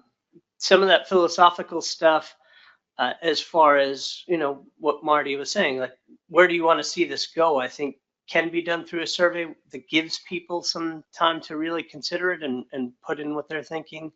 So I would also encourage that maybe that's something that could be even developed through the working group. Thanks. Thanks, John Clark. Thank you, Mr. Chair. I was fortunate enough to attend all the Menhaden work group meetings for the Chesapeake Plan, and then also went through the Horseshoe Crab stakeholder process. And I think keeping it simple helps. I would prefer just see the core working group of board members and then have public comment at the end of every session. I thought that helped streamline things. I think when these things get kind of big and unwieldy and they just keep going on and on and on, that, people just get kind of frustrated with the whole process, and that they would also, what I've seen in both cases too, is that minds don't really get changed by these processes of the public. So just good way to almost the public relations standpoint of this is also very important, just to let them know that we are listening.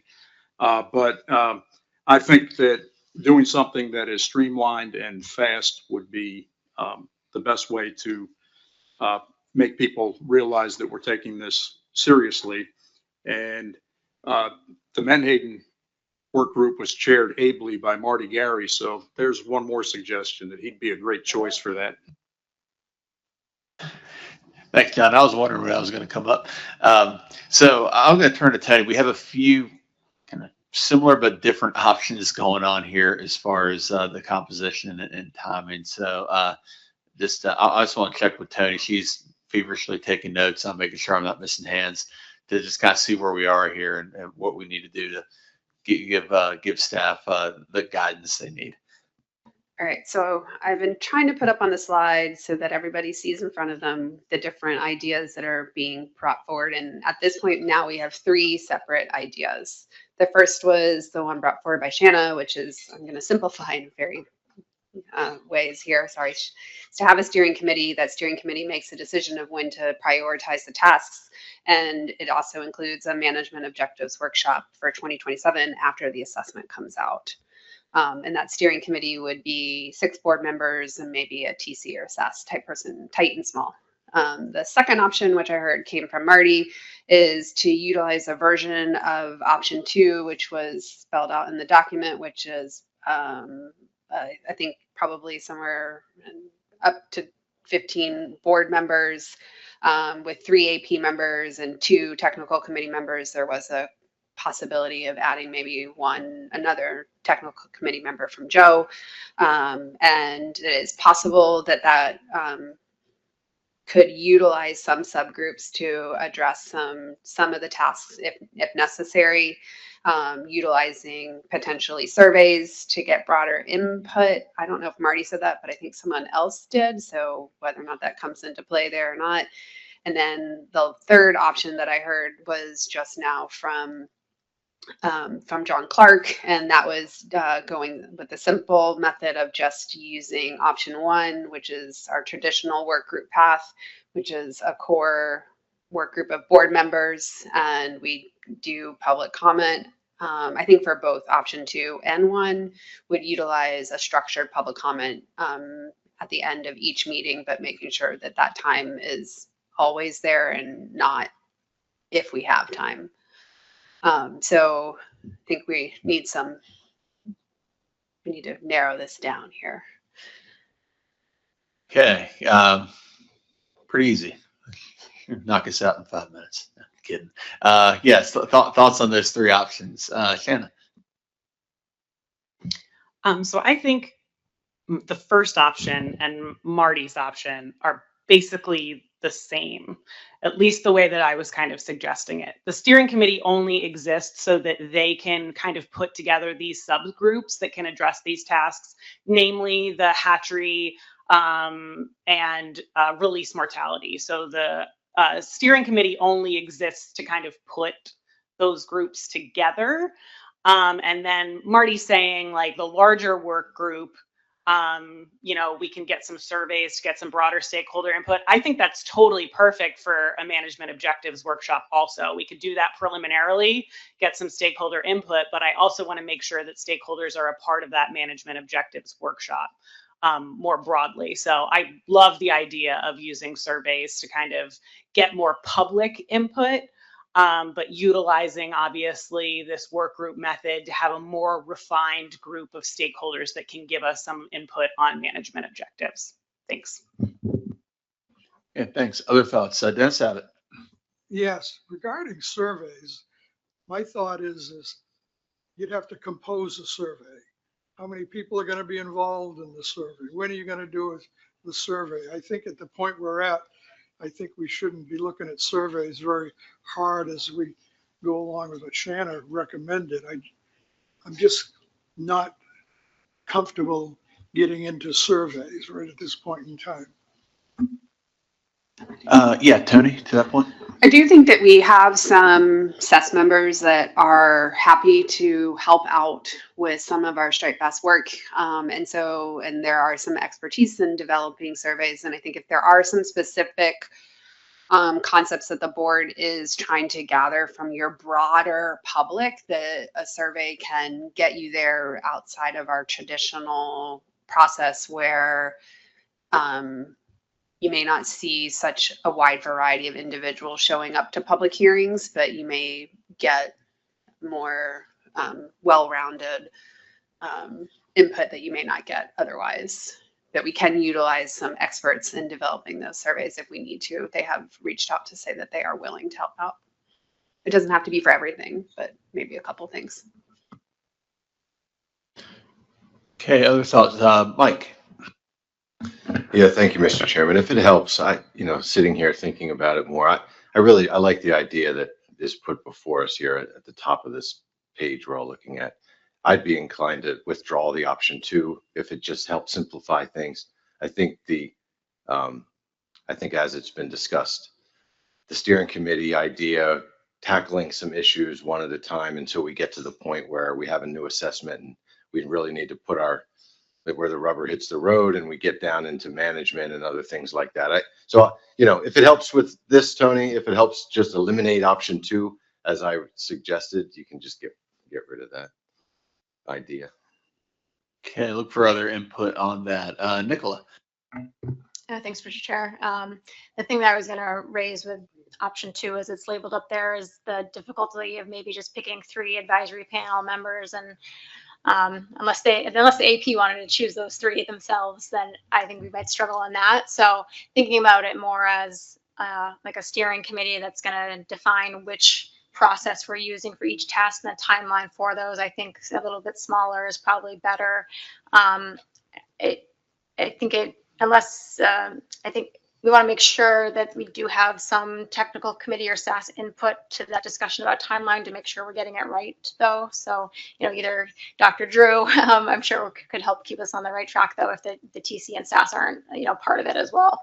And then just in terms of the priority of things here, I do think that the biological reference points and the management objectives are kind of the number one priority on this list for me, and making sure that that is a process that has good public input is important. And one thing that is nice about surveys is that you can get a lot broader input than you can from just a workshop, management objectives workshops, where we would be inviting a smaller number of people to that. So maybe that's just a discussion that the steering group can continue to have about what's the best approach to get at public input at the management objectives to move forward.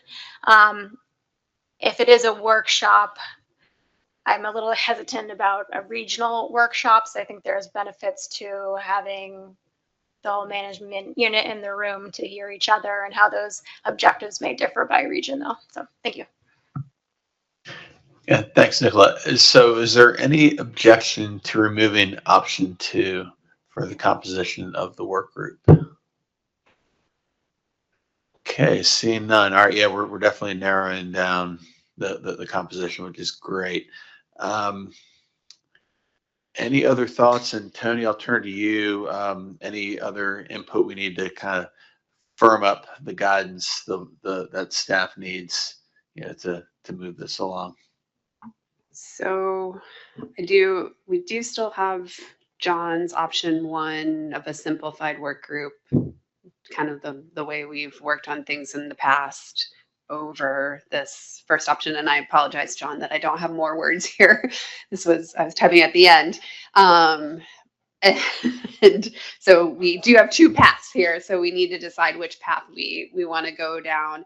And then once we decide which path we want to go down, I just need to determine how we are going to nominate and put the people on either the steering committee or the core work group.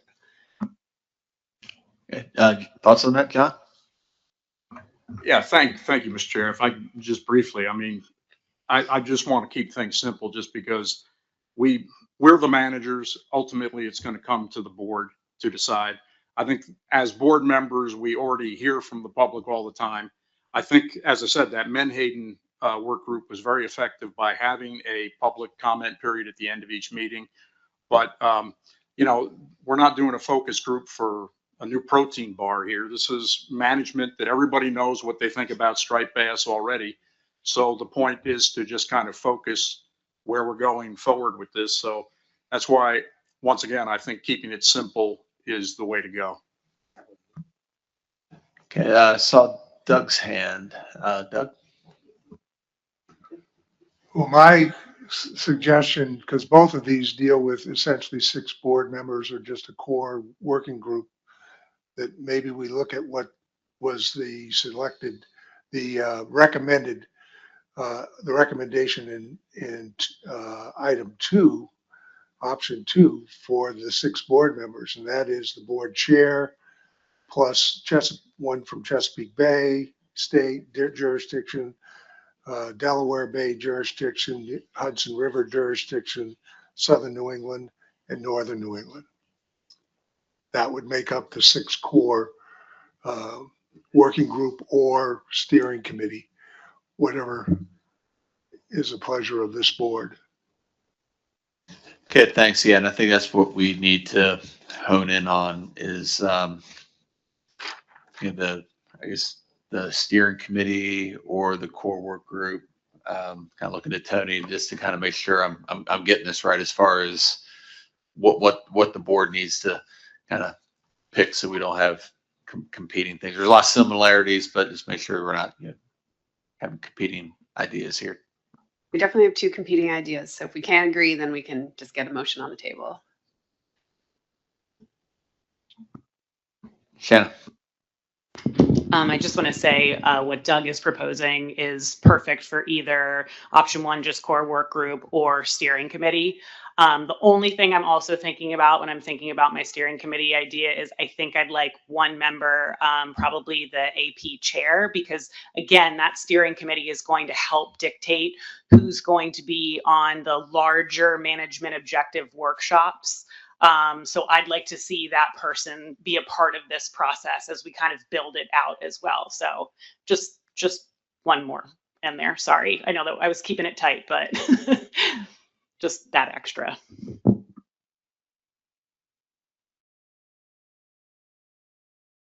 So, Tony, I guess we're kind of at a point where we need to make a decision here. Either need a motion or someone needs to. Looking for a motion. Shanna. Okay, so I'm essentially going to read what I've got up there. We just need to switch presenters here for a minute to get the right stuff up on the screen.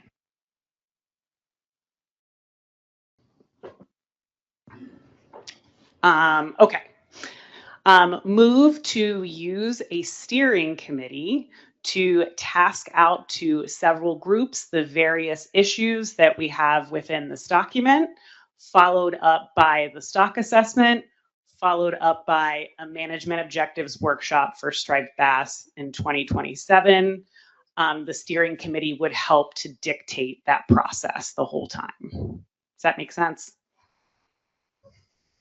That makes sense, Shanna, but can we just say you move to use the steering committee process and we'll make sure that all of those other pieces are included? Sounds great. Move to use a steering committee process. Okay, a concise motion by Shanna Madsen. Looking for a second. Dave Sikorsky.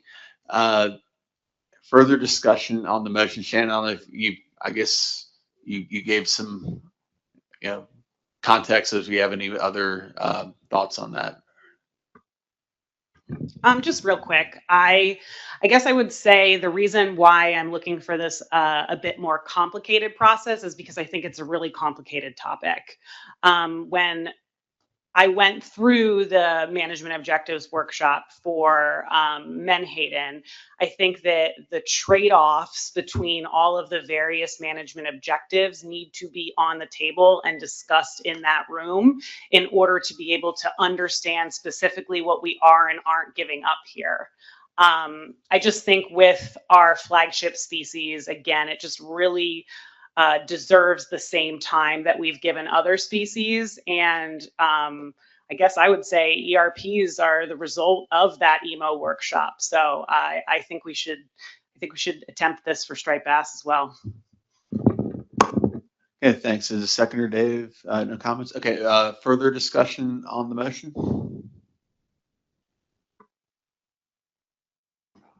Yeah, Robert France. Having worked on a couple of these, at least one of the working groups, I really like Doug's idea of regionally making regional appointments. I don't know whether we just have to leave it at that, but I just want to go on record as saying I think that was a good idea that we should consider. I don't know if it needs to be part of the motion, but I wanted to make that comment. Thank you. No, that's good input. Doesn't even be part of the motion. Any other thoughts on this before we call the question?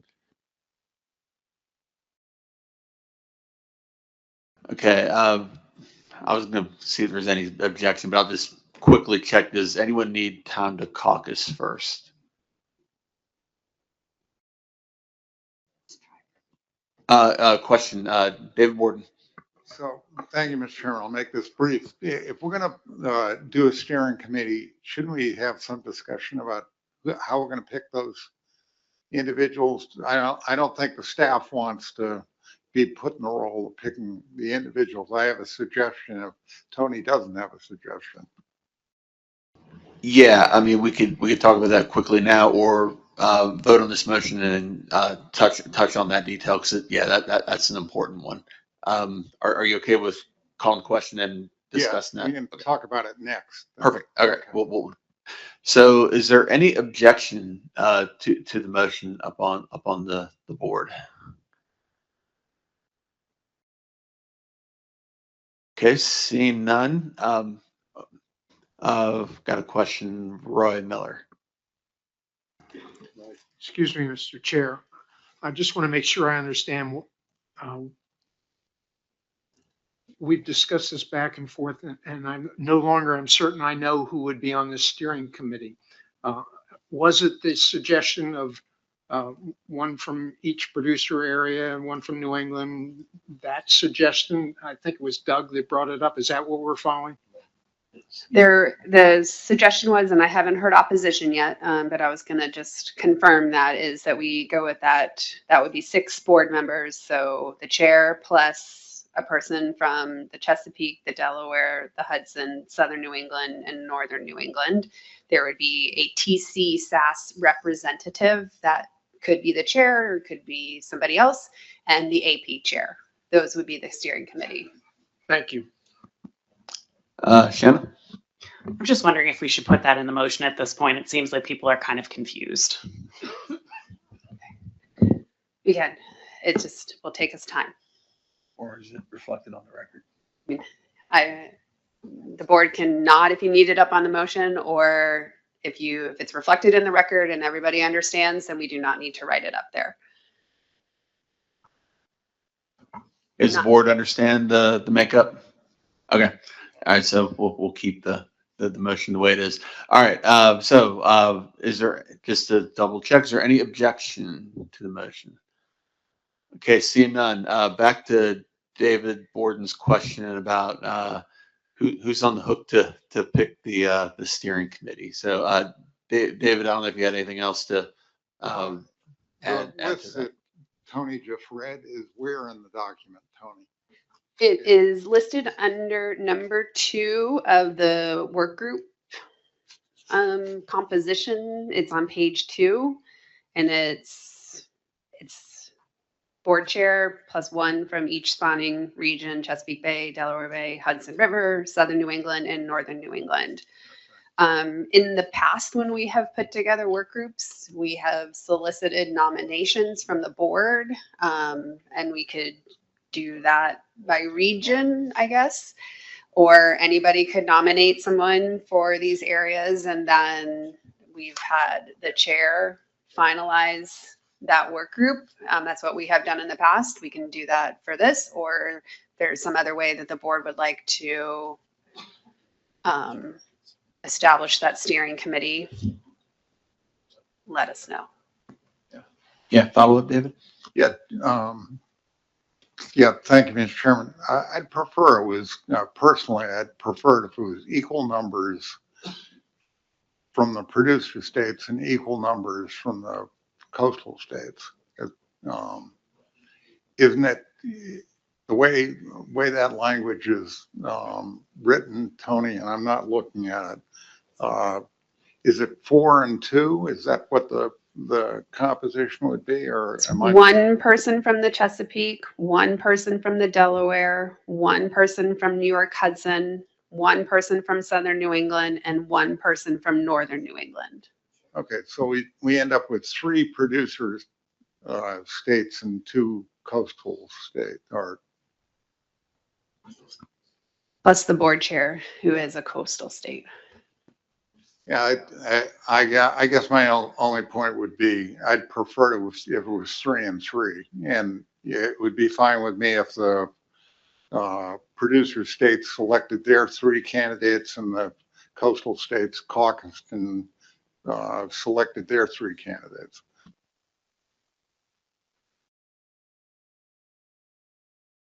So that would be 7 board members.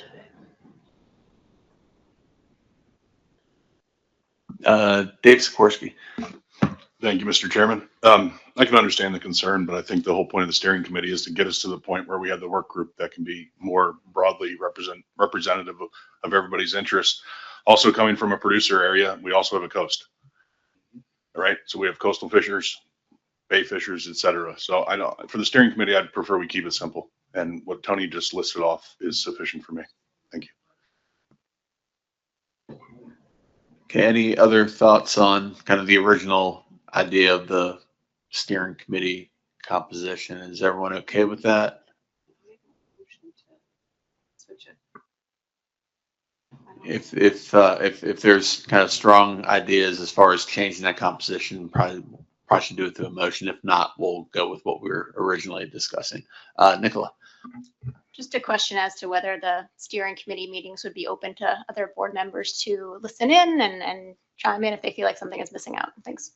I think, yes, you know, generally speaking, every commission meeting is open to the public unless we're discussing confidential data. Okay. Yeah. So, Joe Grist. Either way we're going here, we are going to take a look at the APs, right? And at the AP, not multiples.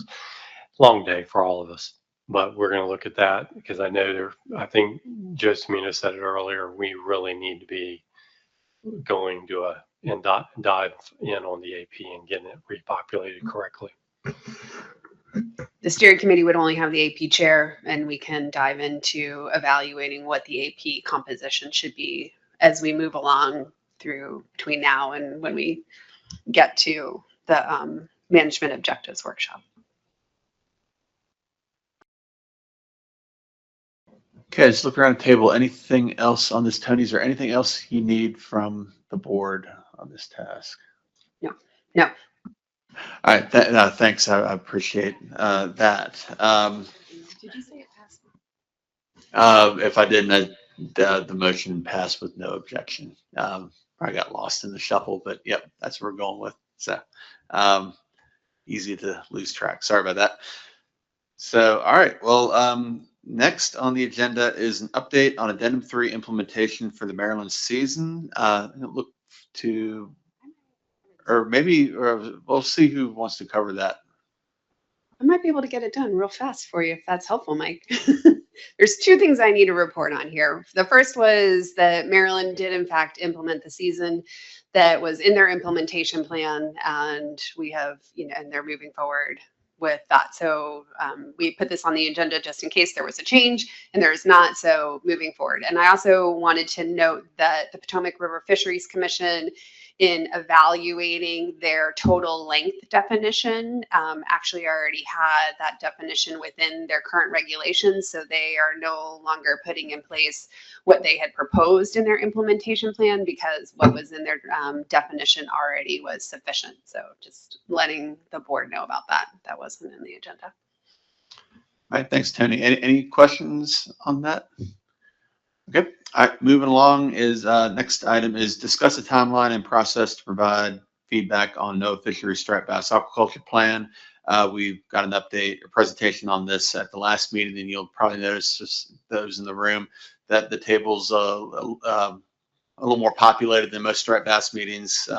We have board members from South Carolina and Florida not on the striped bass board. However, some of the options offered in that plan could be possibly down there end of the coast. So just welcoming them for to show up early, and I probably won't be seeing them again another striped bass board meeting, but you're always welcome if you want to. So with that, Tony, I'll turn it over to you. Thank you, Chris. And I am not going to go over the entire technical memo that was presented at the last board meeting, but I just want to, so NOAA did present their technical memo on offshore striped bass aquaculture at our last meeting. Striped bass have been prohibited from being harvested in the EEZ since 1990. Their technical memorandum looks at advances in science, engineering, genetics, disease management, regulatory frameworks that could make the offshore for pure strain striped bass aquaculture both feasible and manageable, provided a carefully designed regulatory carve-out is done. NOAA is seeking the board's feedback on our position regarding the memo. And so we did not really provide a ton of comments back to NOAA at the last board meeting, and we don't have time on the agenda today to get all of the comments that I think that this board and the southern states may want to provide. And so I just want to point out a couple of areas where I think that the board may want to go back and reread the memo and focus potential comments on. And these were areas that I saw that I thought you all, based on conversations that have been had in the past, that you may want to talk about. And then I'll provide a timeline for receiving those comments. So in terms of economic analysis, the board did request an economic analysis from NOAA, and I'm not sure at this time they're prepared to do an economic analysis unless they know they're going to be moving forward with some sort of plan. But the report doesn't have any published U.S. production costs. An economic analysis that they do have in there relies on cost estimates that have been extrapolated from other species like red drum, greater amberjack, and salmon operations. But we don't have any actual cost study for striped bass. There is also not a market impact analysis. The report explicitly states that the impact of farm striped bass on wild caught and import markets would require further analysis. So they do acknowledge that one might need to be done. And for the, it is an omission that I think this board has said that they do want to see. The report talks about using sterilization technologies in order to make sure that the populations that are in the net pens aren't breeding with the wild fish. But the report also states that those technologies have not been tested. So it is something that you may want to look at as you think about it, as you're sending your comments. So if those technologies haven't been tested, then what types of risk does that put on the wild stock with possible escapement? The report looks at thermal modeling, but it only uses data from 2020 to 2023. So 4 years of ocean temperature data is a pretty short baseline for long-term sighting decisions, especially given our known uncertainty with climate. So a spatial analysis would benefit from a longer time frame, especially when those sighting areas are mostly off of our southern states. The two most prime sightings that it had suggested were off of North Carolina as well as off of Florida. Some of the disease therapy information that is being suggested in terms of what would be put into the water has not been tested by the FDA in marine striped bass. So that might be something that the board would be interested in looking at. And then lastly is looking at habitat and protected species. For some of the areas that are being suggested for sighting, it is critical right whale habitat that overlaps along the Atlantic coast.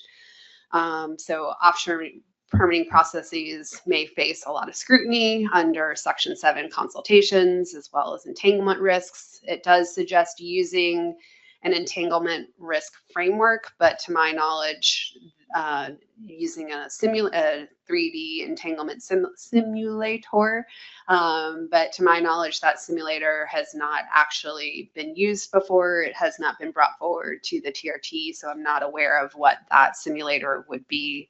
So it is an untested product. So those were some of the things that I saw, but there may be additional things in there that are either things that raise concerns for you or things that you like from the report. And so what we are suggesting is that the board provides very specific comments to staff by mid-June. I'll follow up with an email with the report as well as deadlines for you all to get information back to us.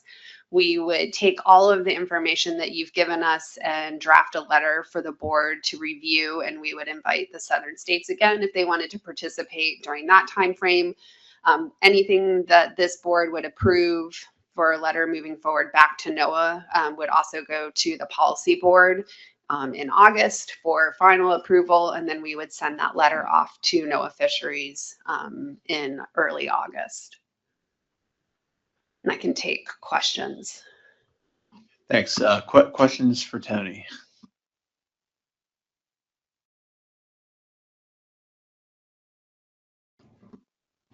Roy Miller. Mr. Chair, I was just talking a little bit with John. I've read the aquaculture proposal, and I know they have a dedicated brood stock. But remembering in the past, when I was working for a state agency, we had to decide whether to issue collecting permits to allow capture of wild caught striped bass to be used for aquaculture purposes. I just would like to express concerns with that. Should that a proposal of that nature come up again? It caused problems before, and I can anticipate it causing problems in the future if it ever comes up again. Thank you. Thanks. Any other questions or thoughts regarding this? Kind of see the timeline. Erica? Thank you, Mr. Chair, and thank you for the invitation to sit in on this conversation. A couple points that I did not see in the list that Tony put together that I just want to share for the board while we're all here is the document that was provided to us was very brief on conflicts with other ocean users. So in the area off of Northeast Florida, where they said that there's potential sites, we've got shrimpers operating the ocean as well as commercial vessel traffic and shipping lanes. So that we'd like to see that taken into consideration with siting. And the other thing that was not mentioned was the potential impact with storms. That area is very often impacted by hurricanes, and we would want any infrastructure that was to go out there to be durable and able to persist past those storms. Yeah, Tony. Thank you, Erica. And I'll note that Danielle did address in her presentation the conflict, or not necessarily conflict, with other user groups, and that I'm trying to remember that she said that NOAA is well versed in that, dealing with conflict in other user groups. And so as you think, I have that written down, but if you have any concerns with the way conflicts with other user groups have been processed in the past, that maybe we should try to use some of those as examples of if there's been successes or failures in dealing with conflict, we can work together to help develop those comments. Okay, thanks. Any other thoughts? Yeah, Ben Dyer. Thank you, Mr. Chair, and I appreciate y'all having the time for us today as well. And I apologize for not, this question if it's already been answered or directed, but how does this fit in with like in other regions, as in the Gulf and in Southern California, where there was NOAA's extensive work with aquaculture opportunity areas, and then the aquaculture atlases, and deriving all this information and going through these vetting processes of where these siting locations are? How does that differ from that process, and where does that fit in? Thank you.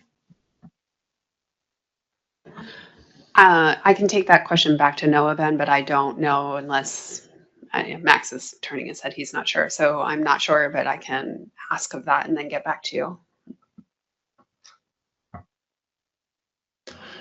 Thanks. Okay, any other thoughts, questions on this? Okay, seeing none.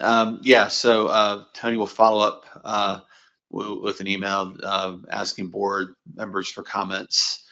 You see the timeline where this will be considered again in August. So yeah, thanks for all of that. Everything you need. Okay. All right.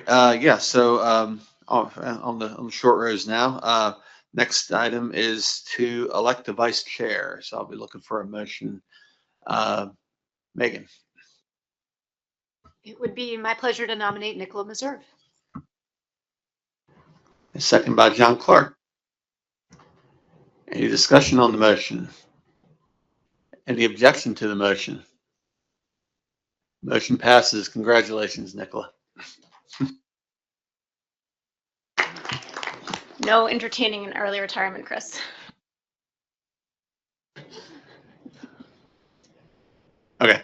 All right. On to the last item, other business. Is there any other business before the board? Okay, seeing none. If there's no objection, this board is adjourned. Thanks, everyone.